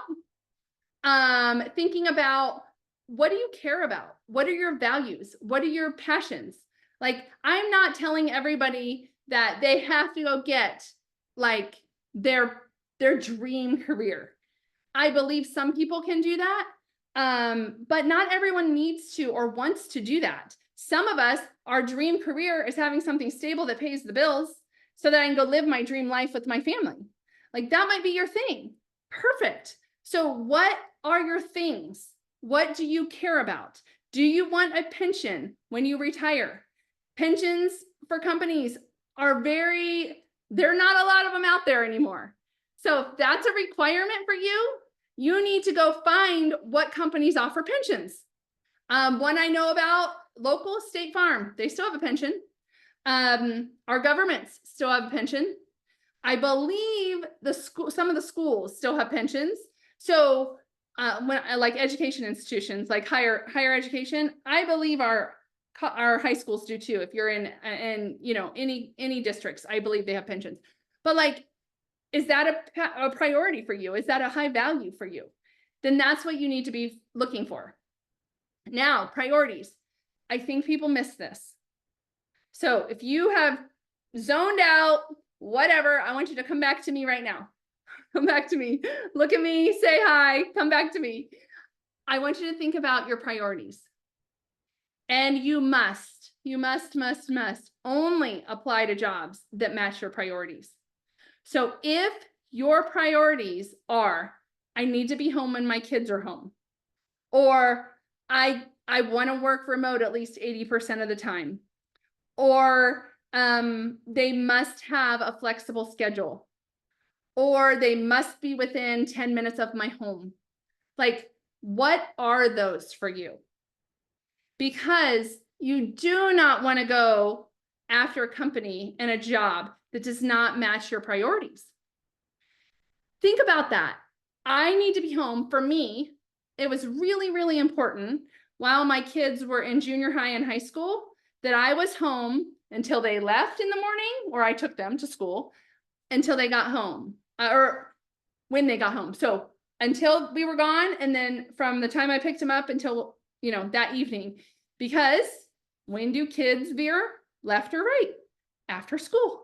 And so for me, even though, especially in junior high and high school, not so much in elementary, but junior high and high school, like they don't really want anything to do with me. They want to eat, and then they want to go hang with their friends. But if I'm here in the office, I know who's in my house. I know the kids that are here. So no matter what, I needed to be home at 3:00. So that is a high priority. What if I was offered a job that went until 6:30, or it was in Phoenix and I wasn't going to get home till 6:30 because I live in Chandler? Then I have 3.5 hours. My kids have opportunity when I'm not home. And I don't want them to have opportunity when I'm not around. And so that if I was offered, Jessica, here's an offer for $250,000 a year, but you're not going to get home till 6:30 and you're going to have to travel 40% of the time. I'd have been so mad at myself, because now I'm having to make a really hard decision. Am I going to have to say no to an amazing offer for a company that I want to work for? Or and then say no to my kids? I don't want to ever have to make that decision. So for me, highest priority, Now, guess what? My kids are either driving, they're all three driving. I have one gone, two close. Like I don't need to be home at 3 o'clock anymore. It changes. And I want to travel more. So, and I want to be out of the house more. So as you go in life, priorities change. So really get serious about this question. You don't want to have to go through a really hard interview process and then have to say no to an offer. Okay. All right. I'll get off my soapbox on that one. But seriously, guys, make it a priority. What are your priorities? It's important. Also, for your vision, use these tools. Use these tools that I gave you. At least check them out because they're free and they're helpful. Free and helpful. And they'll help you define what your future looks like. Then think through, as far as an action plan goes, I'm not going to give you, 5 pages of stuff to fill out. But what I'm going to ask you to do is after you do your self-assessment, what do you need to get where you want to go? Do you just need someone to talk to? Do you just need to network? Do you just maybe need 1 or 2 classes? When we take action, we actually take that step forward and we take action, those big, huge things become really small things. You just got to take the action to do something. I am the biggest procrastinator in the history of the world. And I tell you what, things I don't want to do, I put off. And then I go to do it. And it took me like 20 minutes. I'm so mad at myself because I've been thinking about this for 2 weeks. And then I went to do it because it was due that day and it took me 20 minutes. And I'm like, why did I wait? So just take action on what resources do you need? What training do you need? And do you need a mentor? And then start talking about it. Okay. Once you do this, if you start talking about it, people are going to start asking you questions. They're going to be like, oh, so what kind of, where are you looking? Where are you interested in working? Or, oh my gosh, that sounds like such a great job. Like what companies have these? Those are the kind of things. You just start talking about them and it becomes part of your story. So when you're networking, then you're just you. You're not coming up with a script. You're just talking about it. I have a question in the chat here about mentors. There's multiple, and I could go on days and days and I won't, but I'll just say this about mentors. There's kind of informal mentors and formal mentors. And so what I would recommend for you to do is go look in your circle of people you already know. And is anyone in that circle somebody that could maybe be helpful to you in your job search or in your career pathway? Look there first, because those are people that already know you and maybe they would be willing to meet with you more regularly. You don't even have to call them a mentor. You can say, hey, would you be willing to have coffee with me? Like once a week, I'll buy you coffee. And once a week, I just have some questions. I'm like kind of figuring out my career. This is kind of where I want to go. So that's informal. That absolutely, you can do that. You can go to networking events. You can join a program. Actually, I wasn't even talking about this today, but we are launching a program called Inspired Leader. And leader is spelled Leadher. It's a women's empowerment development network. And it's for 2025. We're doing the class of 2025. We're doing registrations for it right now. There's a fee to it, so I don't talk about it very much here. But it's a program where we bring in 30 to 40 emerging leaders, young, not always young, but leaders, women that are trying to increase their capacity of their leadership. And so we have a built-in network of women. We give them a mentor and someone higher up, executive level, that can help them and help grow their careers.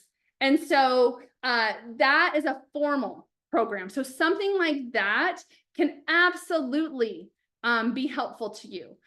Tonight, actually, I just started it's called a mastermind group. It's basically a group of women, and I went out and recruited friends of mine.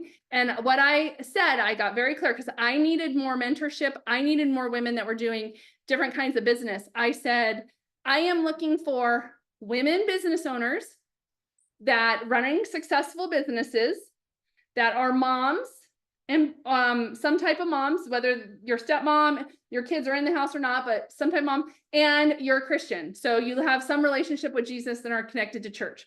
So for me, that was what I wanted to surround myself with. Everyone has their own requirements. What do you need? Who do you need to surround yourself with for you to get where you want to go? So that was my requirements. I called 12 people that I knew that fit this criteria. Every single one of them said, absolutely, I'm in. I have been dying to find something like this. There's nothing out there for us, for people that meet that specific criteria. And so all 12 that I called said yes. And our first meeting is tonight. We're going to be meeting twice a month. I was so excited because it's something I wanted to do for a long time. So is there maybe something you have wanted to do for a long time that you haven't taken action on that can actually build your mentors? I just got 11 mentors, you guys, that are in 11 different businesses that I know them as friends. I know them as acquaintances, but I don't know them. And they have never fed into my business, mentored me, helped me in my business, but now they will be, because we have a system set up that we're going to be doing this twice a month. So think about that. Do you need to create something? Some people need to create something. But again, it can be informal or formal. That's how you go out and get good mentors. So that's just some examples. Google mentoring, put it in ChatGPT. How do I get a mentor? And there you go. You could do that too. All right, let's talk real quickly on resumes. And so just want to give you guys some basics on the resumes. Again, attend one of our workshops. We do have a couple resume workshops coming up. I'm just going to look real quick, and I am going to tell you at the end. Actually, I'll just give them to you at the end because I have the list. But we have some virtual resume workshops coming up. Has anyone attended a virtual resume workshop that we've hosted with Lori or with Brenda yet? Can you tell me in the chat? So if you have not, they're both phenomenal. They're part of this program that we're doing with Arizona at Work, Pinal County. And I teach some of these, but I don't teach the resume ones. We brought in professional certified resume writers to teach the resume ones. And Lori and Brenda are phenomenal. And so if you have not attended, so some of you have, and if you have, I hope it was worth it to you. They're so good at explaining the way your resume should look, how you write accomplishments, the format, and they're really good at it. So if you haven't attended, again, it's free, attend those workshops. But here are some basics that I'm going to talk about. First is the format. You want to have a format. So on your resume, there is font size. And so you want to be around an 11, 12 as far as font size goes. Because if you go really small, then it's hard for people to read. So, okay, Lisa, I see somebody say they went on Monday, but okay, so you're going to go again. Great. And you can jump online if you don't get into an in-person one.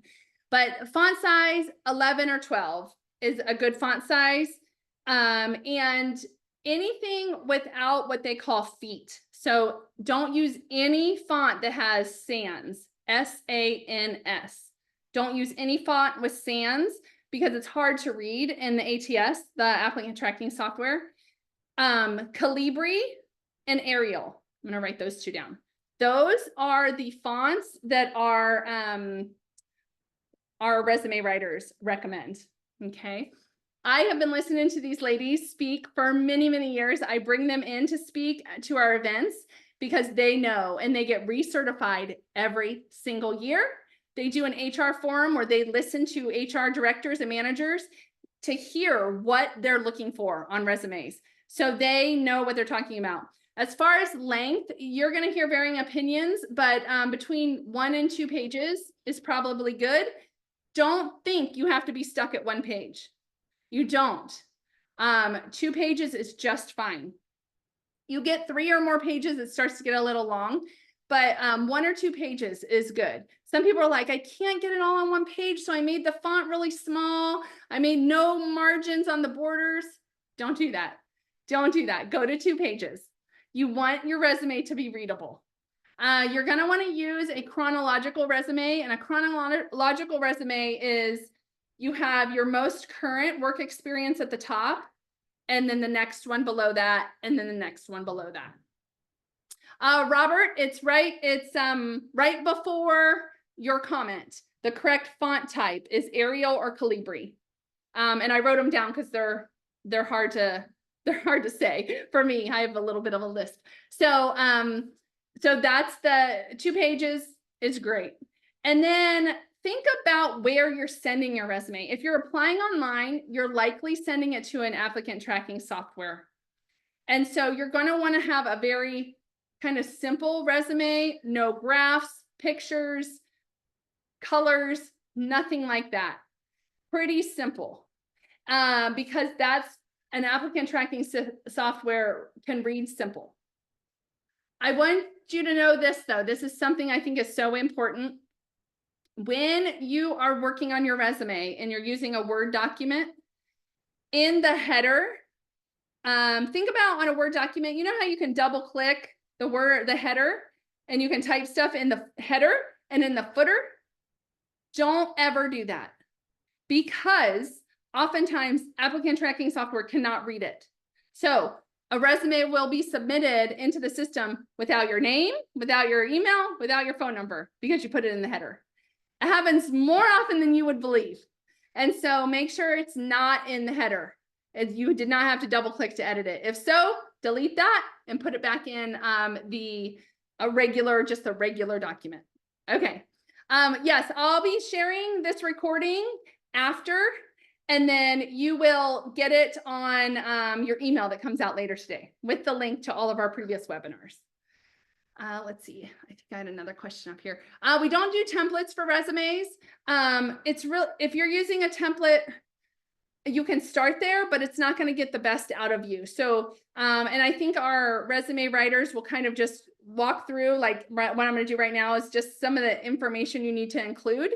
And then that's the way you would want to create your resume. Please don't go on Word and pull a template, because again, if you pull a template, a lot of things are built into the template that don't get through the applicant tracking software. So just start with a blank Word document, and at the top, put your contact information, then put a title. The title, you guys, can be the name of the job. Project director. That can be the title. Change the title for each job you apply for. And then you want your work experience. Somewhere you want your skills and your education on there. Those are the main components that you need in a resume. The main pieces. So make sure those are all on there. And you want to include keywords. So on your work experience section, that's the main part of the resume, right? The work experience section.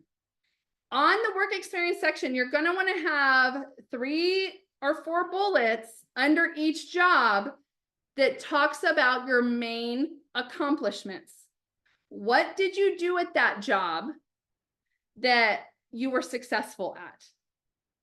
And in those accomplishment statements, you're going to want to incorporate keywords from the job description.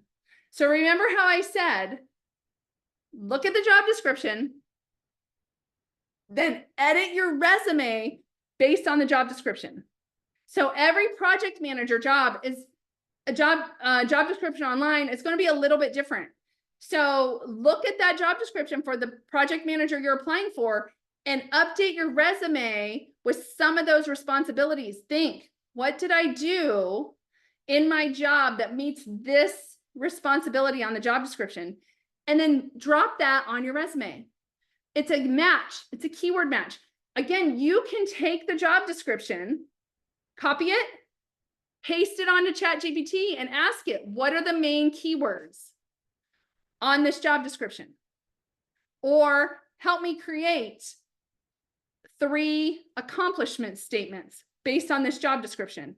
And then it'll give you those, and then you can edit them and put them on your resume. You edit them because you want to make sure it's correct, and you put it on your resume. So that is how you update your resume. And here's, some examples of when you're doing accomplishment statements, did you make money? Did you save money? Did you increase productivity? Did you make people happy? Like those are some of the main things. What did you do to have a result? Your result, your action and your result is what needs to be on your resume. Those are the accomplishments. And that is what Lori and Brenda spend a lot of time on in the workshops. They will help, they'll walk through activities that'll help you create these if you don't have them yet. You can also go back and watch the ones they've already done because they're posted out on our website. So you can go and create those really good accomplishment statements. And guess what? You can use those accomplishment statements as your interview stories I was talking about earlier.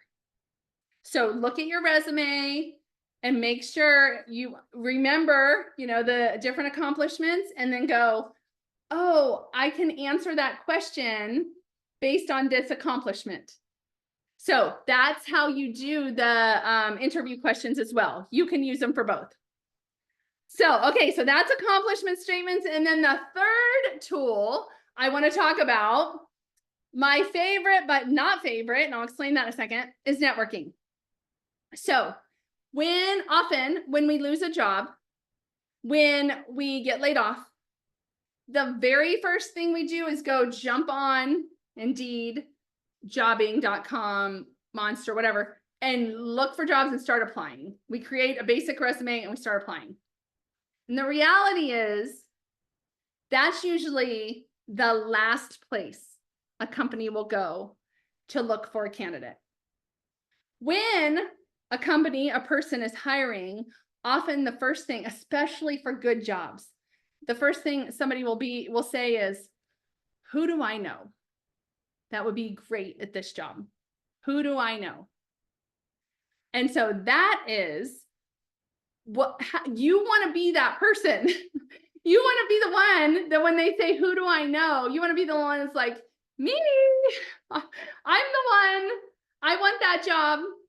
And so how do you do that? That's where networking comes into play. Have any of you ever worked at a company that had a referral program? Like if somebody got hired that you referred, they gave you a bonus? Like, yeah, right? Yes, Cassandra, yes, they do that for a reason. One is that if you refer somebody in, I don't know the exact data point. I would have to pull it. I haven't pulled it in a while, but it's substantially higher that somebody that's referred into a company will stay longer. And then they didn't have to spend any recruitment dollars to find that person. Two main reasons. So you getting referred in, and they hire a lot more people, a much higher percentage of the people that are referred in than the people that come in through the job boards. So those reasons you want to get referred into the company. When I was a single mom, I was 24 years old and I was a single mom. I told you guys I worked at Intel, and at that time I was going to school. I was going to school for my MBA at the time. Intel paid for it, so I did it. And when Intel was hiring at the time, they were specifically looking for recent college graduates from MBA programs at this time. So being a single mom, I did not have a lot of extra income and I wasn't making a lot of money. And so what I did is, this is like, I was side gigging before I even knew side gigs were a thing. But like I started hitting up anyone I knew in my programs or people that were graduating, friends I had, and I was like, hey, Intel's hiring and this is what they're looking for.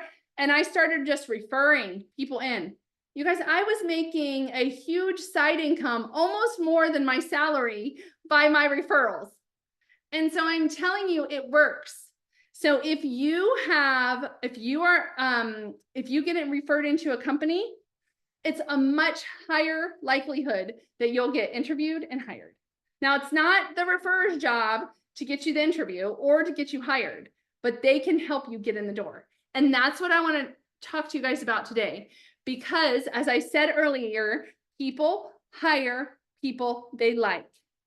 And if they know you, even better, because the job boards and the applicant tracking software is one piece of the puzzle. And even if we get in through network, we still have to apply. But oftentimes it feels like this. I know we don't do paper resumes anymore, but I think this picture is so good because to recruiters, this is what it can feel like when you're hiring. You have 200 people in the system and you've got to pick. Yes, the system will rank them based on keyword match. So there might be somebody that's at a 95%, somebody that is 94, maybe there's someone at an 88% match, but they don't get to this person because they have so many in the 90s. But guess what? This person is the best fit because they would love working with them. They have the right character match, but they'll never get to that person. This is you. This could be you. You just need to get in another way. So you want to make sure you are getting into the network of the people you need to be in front of. Most likely, very often, the job you land, not even posted. You get it another way. May not be out there at all. And we do know that the numbers go all over the place on this, but they usually are somewhere between 70 and 90% of jobs are actually through networking in some capacity. That could be, somebody who knows somebody. That could be LinkedIn. There's different ways you can network. And so I'm going to touch on networking for a few minutes because this is the thing I want you all to know. Career Connectors is a nonprofit. Yep, we are a nonprofit, but we're actually in the networking association industry. So what we do is we help people get jobs, of course, but we're all about the connection piece. And so Arizona, we're the #2 networking association in Arizona, based on the Phoenix Business Journal, only second to ASU alumni. And here, listen to me. I hate networking. I'm running the second largest networking organization in Arizona, and I hate networking. Or I've always thought I've hated networking because when someone says the word networking to me, I feel like someone's about to walk up to me, hand me a business card and ask me for something. And it just gives me the yuck in my stomach. But what I have learned over the years is networking is not that. Networking is getting to know people and it is building relationships. So can you do that? Can you ask questions, be curious about someone and get to know them? That's what networking is. And it's really, really surprising that the more you talk to people and the more you get out and have conversation, one, the easier it becomes, the more people you get to know and the opportunities open wide open. So here are some ideas on places and things you can do to practice networking and open up your opportunities for business. So job fairs, career events, that might seem like a no-brainer, especially if you're in job search. So, sorry, Robert, I don't know what you mean by you're unable to log in. If you can send us an email to contact@careerconnectors.org, we should be able to help you, but you shouldn't have to log in to access any of our information. So make sure you're on the right site because I don't want you to be spammed. Sorry, I feel like a security thing. I had to answer that. So, job fairs, career fairs. So yesterday I have told you guys, we ran a job fair. There was, 35 companies there. They had over 7,200 job openings at that event. People came all types. We had many industries in the room. We had jobs from entry level to executive in that room. And I cannot tell you how many conversations I had with people that had either attended one of these workshops or had attended our other main event that we do monthly. And they were like, I am so glad I came. I had no idea this company would have this type of job or this role. And so even if you think no chance, I'm not going to job fair, never anything important, no one's there. Even if you think there's not going to be anyone there that you can connect with or that would make sense for you, I encourage you to go to them, whether they're virtual or in person, and go visit every table or every virtual room, because you just don't know. Oftentimes there's companies there that don't have all their jobs posted, or they have some coming up they know about and they're not mentioning them. Show up and talk to the companies. I talked to the companies as they were leaving yesterday, and they said to me, and I even got some notes this morning. They said to me, the candidate base at this event today was the best job fair we've ever been to. This was an employer, multiple, not just one. This was many of the employers. So what happened was our network of candidates, you guys, job seekers, have been sending out this message over and over, like, go to this job fair, you guys, go. And people showed up. And these companies were thrilled with the people they talked to. And they let us know they had a list of people they were gonna go talk to. In fact, let me show you this. Okay, because we haven't even put these away yet. So these are what we call employer data cards. And these data cards show us how many candidates they talked to that were a fit for their jobs. This one, 67. They talked to 67 people that they're following up with. This company had 6. This one had 27. This one had 6. This one had 16. 20 plus, 30. Like, these are real people hiring for real jobs. And so I cannot stress enough to show up at these things. And a lot of them get a lot bad rap. I get it. Some of them are kind of lame, but show up. And even if it's lame, show up and talk to people and practice networking, practice getting to know people. Now, if you are an alumni, if you graduated from some college, any kind of association, trade school, got a certification, see if they have an alumni network. Because alumni networks are so good at creating networking opportunities. And alumni want to help each other. So I am telling you, anytime I meet somebody that went to Ohio State, I am on it to help them. And they are to help me as well, because the Buckeye blood goes deep. And so if you are an alumni from somewhere, find your people, find them. Alumni love to help each other. So that's an important one. I even know locally in Arizona, like U of A and Ohio State, even, we have an alumni club here in Phoenix that's the second largest alumni club outside of Columbus. And so, Columbus, Ohio. So a lot of people move here, obviously, but like I haven't been connected to that alumni group for, I don't know, at least 6 or 7 years prior to COVID. And it just happened this week. There was a guy I needed to connect with, and we were connected on LinkedIn, and I was like, how do I know him? And I started digging. I'm like, oh, I met him at the Ohio State networking. It was a business networking group meeting. I'm like, that's how. And so I reached out to him, and, he's like, oh, we met there. So how can you connect with your alumni? Then think about business meetings. Chamber of Commerce have meetings, any kind of association that is a match for you. So I want you to write this down. I'm going to put it in the chat while I say it. Association that's a fit for your industry. I met a lady yesterday, and she's in HR, and she's moving to training and development. So here's what I would tell her to put into Google: training and development association. Oops. Training and development association. That's what I would have her put into Google. I would have her put it into Google so that she can find out that there's a local training and development association. It's called ASTD, something like that. But she can go to the local chapters and network with people. They also have virtual meetings. And if you're in job search, you can even email them and say, hey, could I join this first meeting at no cost or as a guest? I'm currently in career transition and I'd love to network. And they will usually let you.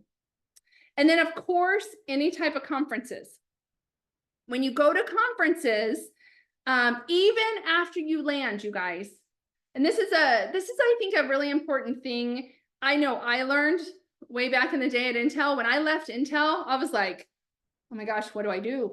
Like, I don't know anyone outside of Intel. We speak the same language. All my friends are Intel people. I was like, I bled blue. Like, it was my life. But once you get outside of your company, you're like, oh, there's a world of opportunity here. And so when you go to conferences now or in the future, professional associations now or in the future, network, just make it part of who you are so you keep your network going.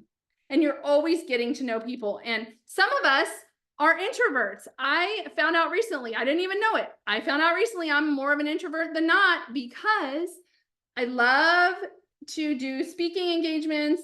I love to have, a group of friends, but when I'm done today, I'm going to go like lay down for an hour to get ready, because I have that event tonight that I'm going to with that mentoring group I talked about. And that's a lot for me in one day, a lot of people. So I need that time to recoup. And so I understand that if you are not an extrovert, it's okay. You can still network. You can still go to a conference and talk to the person next to you. You don't have to be a huge networker to go talk to a lot of people. You can make a relationship with one person. Women's Networking Society. It sounds like it's legit. I don't know that specific one, but just do some more Googling on it and you'll find out if it's legit. Okay, now the last two I'm going to talk about today, and then we'll take questions. So if you have any additional questions, we can take those at the end, and then I'm going to give you some resources and we'll be done. The last one I want to talk about is social media. And I'm going to just touch on AI a little bit more, but social media engagement. So we have one of our speakers, actually it's Brenda Mariah. She is one of our resume writers also, but she does a topic on LinkedIn, and she talks about using LinkedIn in 5 minutes a day. So basically, every single day, go on to LinkedIn and engage. Like a post, find a post you like it, comment on a post, and share a post. And there's a fourth one, connect with somebody. So basically it's engage on a post, which is like or comment, share a post, something in your industry that, so you can show your expertise, and then connect with someone you need to connect with. Somebody that maybe is on your, that list of 20 companies that you're going to develop, I hope. Find someone in your network on LinkedIn that works at one of those companies and connect with them and let them know why you're connecting with them. That you are very interested in their company and you'd love to follow them and connect with them. If you have not yet today connected on LinkedIn with the people that dropped their LinkedIn URL, go ahead and do that again. Drop your URL and connect with people. I just dropped the instructions on how to do that. But connect with people on LinkedIn, because 94% of recruiters use it to find candidates. And there is a fantastic job application tool built into LinkedIn. So I told you I don't like job boards except for LinkedIn. LinkedIn is an exceptional one because you can see the person that posted the job. Often, not always, often. And you can connect directly to them. You can apply for it and then connect with them and let them know you applied for it. Okay. Then the companies are increasing, their social media usage. And then employers who use it found candidates that way have a much higher rate of satisfaction when it comes to quality candidates. So use LinkedIn. It's the #1 choice. It's #1 sourcing choice for most employers. They do use some of the other platforms, but LinkedIn is just like, it's the main one. So if you're not using it yet or you're scared of it, please get on there. No one can post on your timeline, your profile. They can tag you on stuff, but it doesn't show up on your profile. So get out there, use the jobs feature. Make sure you have a good picture on there. And yeah, if you were at the event yesterday, our career fair, we had a professional photographer to take your LinkedIn profile picture. So make sure you have a good profile picture and you are using it and you have filled out your profile completely, because they are looking for you out there. Oh yeah, I do want to mention that. Recruiters also will not hire people because of their social media. So be wary, be careful of the way you're representing yourself on social media. So LinkedIn is pretty professional.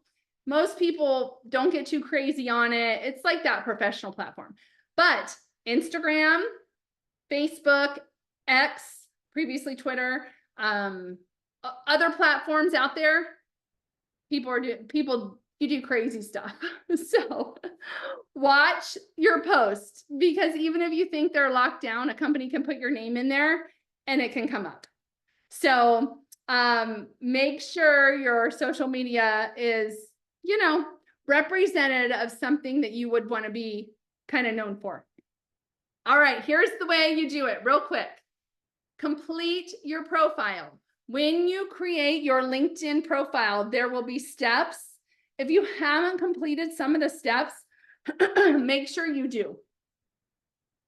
You want to complete the steps because people who have a fully completed profile will come to the top of search engine results by recruiters.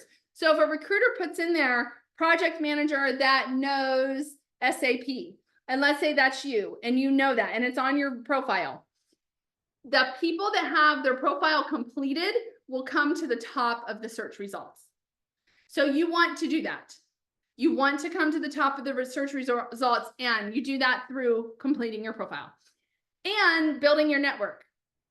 Now, to have a completed profile, you need to have at least 50 connections. And then, so 50 is the first number, 500 is the second number. Those are the two big numbers on LinkedIn. 50 connections. I know you might think that that is a, I don't know what just got posted. Oh, I see, something about fresh start. I just don't know who that user is that posted in the chat, and I don't want anyone to go kind of off. So I would recommend maybe not clicking on that, just because I don't know. But on your profile, you want to have at least 50 connections, and it might sound like a lot, but as soon as you put your company in there, then it will show you other people that you might know that are connected to you from your company, and you can connect to them. So it connects to friends, it connects to people you went to school with. So that, and you can see that's happening. So you can get to 50 pretty quickly. If you connect to me, then I am very connected in the job market, and immediately you can have second connections to thousands and thousands and sometimes millions of people. I mean, it just really grows fast. So if you want, let's say you connect to me and you're like, hey, Jessica said she worked at Intel. I wonder if she has any Intel connections. So you can connect to me, and then you'd be able to see all of my Intel connections. And then maybe there's one you want to connect with and you're like, oh, then you'll be able to, because you have a second connection to that person. So it's very simple to build your network. Just be intentional on it. And then you can research and apply on LinkedIn. Again, I love that jobs tool. And 5 minutes a day. Engage by liking or commenting, and make your own post. You can post an article. You can share somebody else's post. I know a lot of times people will share my post. I post a couple times a week. And sometimes people will share those just because they're like, I'm not really sure what to share. So they'll share mine, and they'll put something in here like, oh, this is great information about AI or whatever I'm talking about.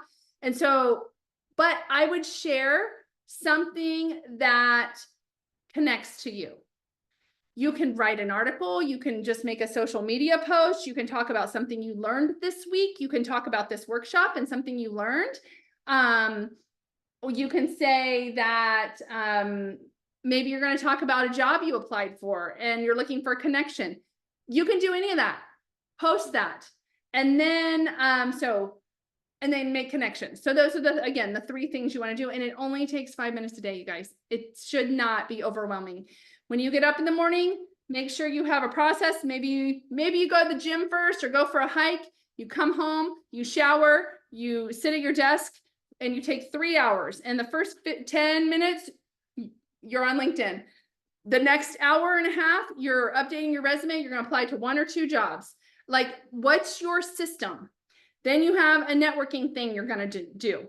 Maybe for the next 30 days, you do 1 networking thing a day. What are those things you're going to do?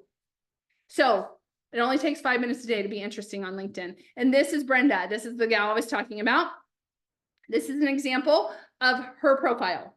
It's really good. Connect to her on LinkedIn if you're not connected to her. She goes by Brenda Mariah. Connect to her on LinkedIn, and you can take a look. You can take a look at her profile and kind of go, okay, this is some of the stuff I need to do on my profile. And you can use it as a kind of a template. Obviously, the information is very different for yours, but this is a really good example. So use somebody's profile to kind of guide yours. So that's what I would look at. And then again, we in the chat, please be connecting with each other because you're building your network.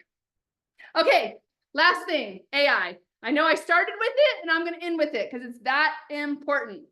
Here are 3 different tools that are just options for you, AI. So you would go put in ChatGPT, or you would go and do Bing or Bard.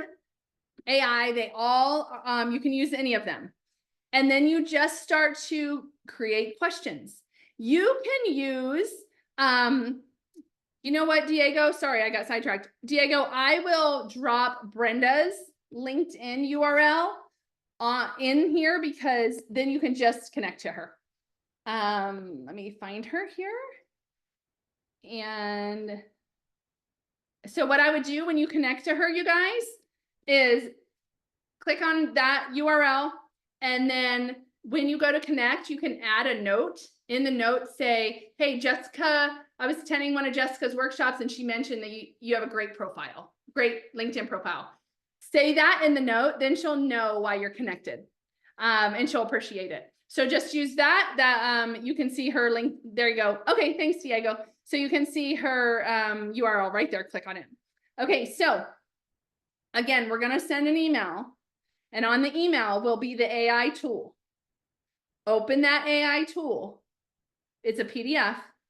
Open that tool, and it will tell you what to do and how to ask questions into one of the platforms.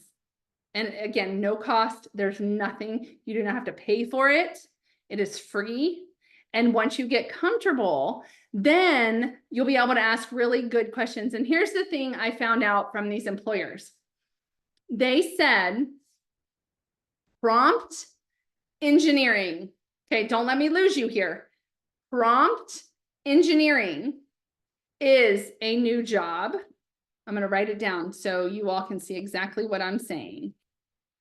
Prompt engineering is a huge growth opportunity. And what this means is people that know how to ask AI questions their careers are going to skyrocket.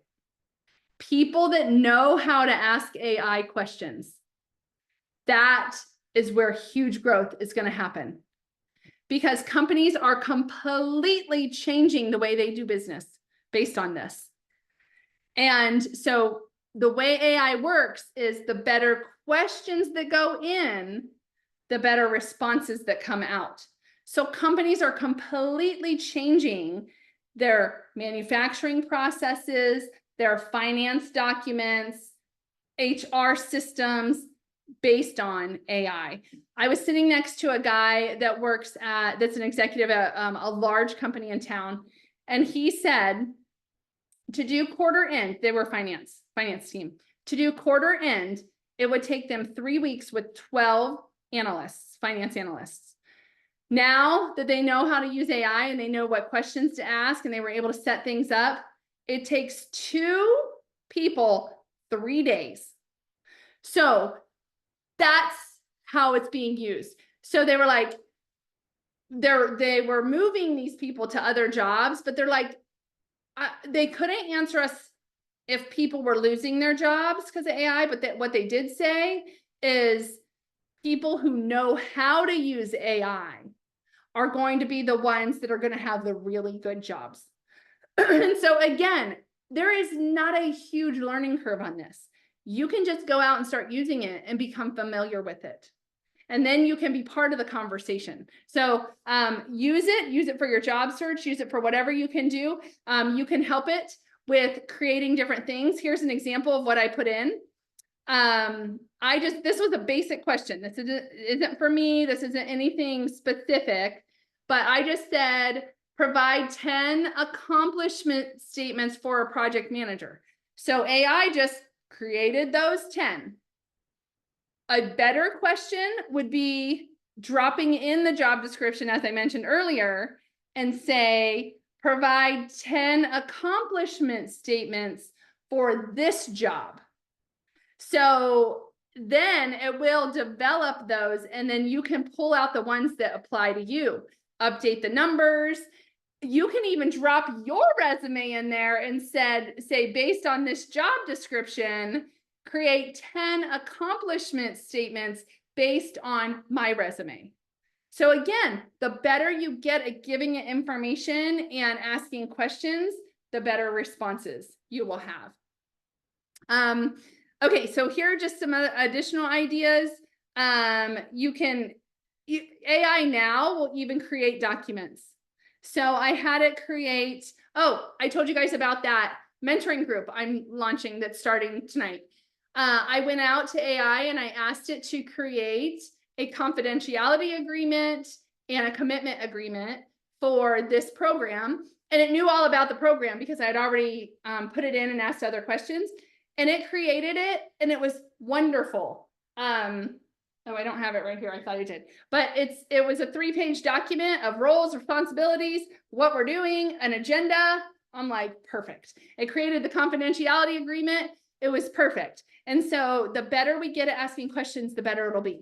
So again, I'm not an expert, but I definitely hearing companies say, we're going to need those people. Okay, so those are the tools that you really need. The resume, knowing how to interview, networking, and then social media and AI. So what we talked about today was the market. We talked about the hiring process, the 3 components, and then the job search tools that you need. So that's the high level essentials. If you want to go deeper, we have a resume workshop. We have an interviewing workshop coming up.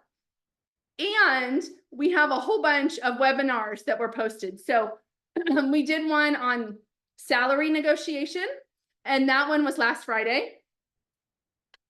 So that one is posted. You can look at salary negotiation. We did one on networking and branding. You can take a look at that one from previous. So we've done a lot of these deep dives. We did a deep dive on LinkedIn, but it was in person, so we don't have a recording of it. So what I want you to do now is take a look at your notes that you took today. I know I asked you to take a couple different notes specifically, but take a look back at your notes, and in the chat, I want you to drop one thing you learned from today that you will be able to do within the next week that will be able to move your job search forward. So it's one thing that you're going to be able to do. And here's the thing, when we write it down, that makes it more real for you and much higher for you to accomplish. So write it down, prompts for accomplishments. Oh, great, Vasu, that's perfect. Getting into AI, asking about those. Okay, getting your whole profile going so it's optimized. I love that, Prasanna. Thank you. What else? What's one thing? Yes, learning about ChatGPT. Great. Oh, I love that. You have a couple things, Cassandra. And so I have to tell you guys this. It's really, really important that you take a look at what you wrote down and that you do it. When I teach an interview workshop, which I taught a couple weeks ago online, we had people, one of the things we do is create those stories. And I asked people to send me their list of stories. I wanted their 10 stories. And we had on that call, I think we had about 60 people, and I had many of them commit to sending me on LinkedIn those 10 stories. And does anyone want to guess there were 60 people on the call, probably had about 30 to 40 that said, yes, I commit to sending you my 10 stories. Can anyone guess how many people sent me their stories and actually did what they said they were going to do? Write it down in the chat. Do you think it was 30 to 40? Do you think it was all of them? How many do you think sent me those stories? 15, 6, 10, 5, 11, 30%. No joke, one person. One person out of everyone that was on the call sent me the stories. You know what I did with that one person? I did a shout out to her on my LinkedIn network about what she does, her 10 stories, and why they should consider hiring her. Because I was going to do it anyway for the first person that did it, but she was the one who did it. And so follow through with what you're committing to yourself. Follow through. Yes, if you want to send me your 10 stories, send them to me. I would love to shout you out on LinkedIn. Send me your 10 stories, and we didn't even go through it. But if you watch the LinkedIn one, or you already know your 10 stories that you can use in an interview, send them to me. I will shout you out on LinkedIn, because it's so important that whatever the commitments you make to yourself, that you follow through on them. You follow through on them, and I'm telling you, you are ahead of the pack. So whatever you committed yourself, Diego, car format is fine. If it's just 1 or 2 lines, that's fine. It doesn't have to be the whole story, just a line or 2. And that is, yeah, it's 10 of the star stories, or star, par, car, however you want to do it. But it's basically 10 stories that you can use to answer interview questions. If you're not sure what any of that means, go and look at the interview workshop that I did a couple weeks ago. It will be in the playback. It'll be in the link for the email that you guys get. Okay, so here's what we have coming up. If you are in Pinal County or Maricopa County or anywhere close, Tuesday, November 19th, I'm teaching this one, the interview prep workshop in Casa Grande. It is in person. So sign up and show up. Sign up and show up. Last time I only had, I think, 4 people in that, and I was able to work one-on-one with the people in the room. So the in-person ones are so helpful. So show up. Then we have 2 virtual ones. Lisa, it's on my screen right now. So Tuesday, November 19th, it's 9 a.m. to noon. We'll also send the link so you can register directly. And then the 2 resume ones coming up on November 21st and December 10th. And those are going to be taught by Lori Norris. And she's fantastic when it comes to resumes. Also, you guys have this opportunity with Arizona at Work, Pinal County. Again, they sponsored this program. We're so grateful. Lots of different support that they offer. They are often at these events. And so if we have someone from Pinal County on the call right now, can you just say, hello, I'm from Pinal County, so that we know you're here? They're often at our in-person ones as well, and they will help you. But you can go to pinal.gov/career services, connect to Arizona Job Connection, which is, you can get there through that website. That will also come out in your email. And then just a little bit about Career Connectors. We are all about providing you the resources that you need for your career. And so that's how we elevate communities. We empower job seekers, employers, and service providers to work together to help our community in landing great jobs, because we know jobs matter. Here are our upcoming events. So we have these workshops that, Jose, yes, Jose Alvarado is here. He's from Arizona at Work. He just mentioned in the chat. So if you have any questions for him in this last 20 minutes, feel free to just message him. You can message him directly or right on the chat. Here is what we have coming up. On December 5th, we have the Where Are the Jobs program coming up. So once a month, we do a virtual content and coaching event. This one, we're bringing in Brad Turner Little, who is the president of the Workforce Investment Board Association. So I told you guys about the WIOA funding, the money at the federal level. Each state has a board that oversees that funding. Brad is the president of the all the boards, essentially. It's not exactly how it works, but he's the president of the boards, that association. He's going to come in and tell us from a national level, where are the jobs? And so come listen to him. I'm going to do a quick 15 minutes on creating your job search action plan. And then then in January, February, March, I just wanted to put the dates here because we don't have the graphics. We don't have these launched yet, but they're coming. So we'll be doing, I put Job Activate 2024. It's Job Activate 2025. And then AI is what we're going to be talking about. We'll have 2 speakers there, and then you'll see the rest of them there. Those are those are virtual ones. So every month we do a virtual one that's content, and then we have a whole bunch of coaches that are available. All right. If you did not check in earlier, please make sure you have checked into this workshop. There's a QR code on the screen right now. You can do it there. Bree just dropped the link to check in. Again, the check in helps us know who's here because this program is funded by workforce dollars. And if we don't get the information and data, we cannot provide these workshops. And so we go after grants to provide these workshops. Hi, Carol. Carol's here also from Arizona at Work. So please make sure you check in. You will also, we will also send you an email after this event today so that you get all the resources we talked about. And then if you want to connect to me, here's a QR code with my information and social media. And then also I have a website, jessicapiercespeaks.com. So you can connect with me there, but I would love to connect on LinkedIn, and please take on the challenge of sending me your 10 stories. I would love to do a shout out for you on LinkedIn. And so thank you all. Whoops, that's it. Thank you all for being here. I'm going to go ahead, and if you want to unmute, you are welcome to unmute. I have a few minutes left for questions. And you can also, I'm going to scroll through the chat to see if we have any questions there as well.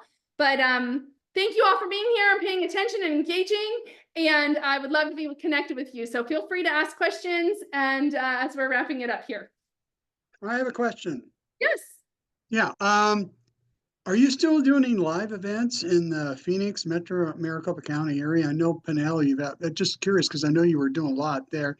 What's the status as far as being live again? I'm taking a role because I'm in desperation because I've had to go to job, be not getting enough hours, being a part-time and taking something UPS as a seasonal carrier, which pays okay now for the month, but it ends at the end of December. But I need to line up something a lot better after I've gone through some layoffs in the last 5 years out of no fault of my own. So, okay, so we are doing occasional live events. So we did one yesterday, okay. But they're occasional.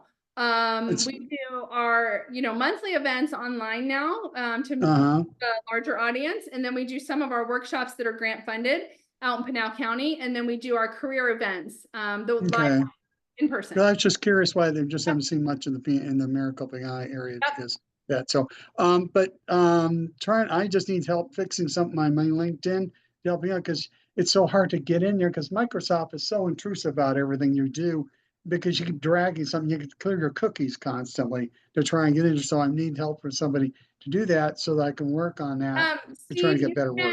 You can reach out to Arizona Work. You could go to one of their centers. You can come to our event on December, is it 5th? I can't afford the gas. I got to work the job from UPS. I'm going to start for next week. So I'm trying to have somebody help me out of the off hours. So. Yeah, the virtual ones, and even Arizona at Work has virtual services available. So you can go to our virtual event on December 5th and talk to one of our LinkedIn coaches during the coaching time, and they can help you. Or I know you've talked to Nicole before at our LinkedIn portion. So you could, yes, I'll reach out to her. Well, during our events is when they provide the coaching at no cost. And so, yeah, during our event is a great place to make that happen. I'm just trying to reach out to somebody just to do corrections on a thing because I'm like, they keep that updated stuff all the time. And then when you do that, you don't know what they've updated. So it's Yeah, like, I would just, if you, you can either, again, contact Arizona at Work, they have resources for you, or come to one of our events. That's when, no cost is involved. I know sometimes, some of the coaches, that's what they do for a living, so they volunteer during our events, but they don't, off the event time, there's a fee. yeah, So, I during events, gotcha. it's a perfect time to reach out to them. Or during, Thanks. yep. All right, any other questions? Hey, Jessica. Hi. I've seen some positions on LinkedIn, and so I always check and see if I haven't connected anybody.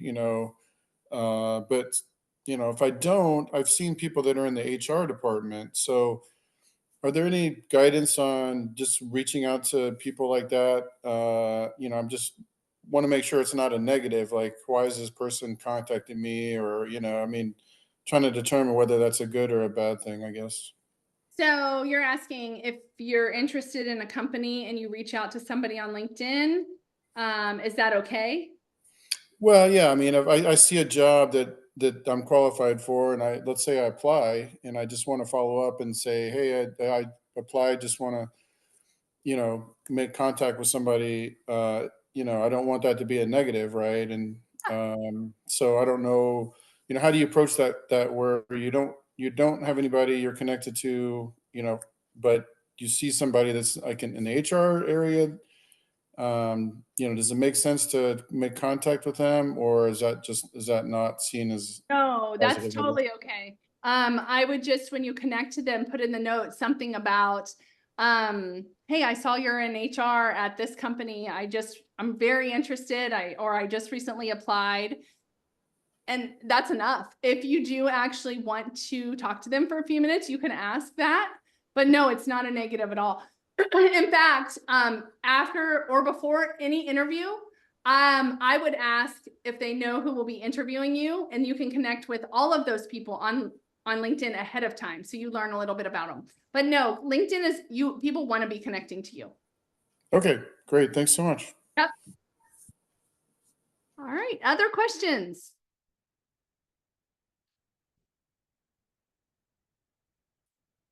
In the chat, the event on December 5th is where the jobs are. It's our monthly virtual event that has content. So we're bringing in keynote speakers, and then we have coaches. So we have professional resume writers, LinkedIn coaches, career coaches, and more. And all of those resources are available during that event. So that's what's on December 5th.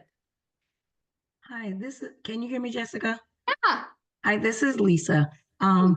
Hi, I have a question. I've been out of the market for a while and I'm trying to get back in. That's my biggest problem, is that I've been out for several years.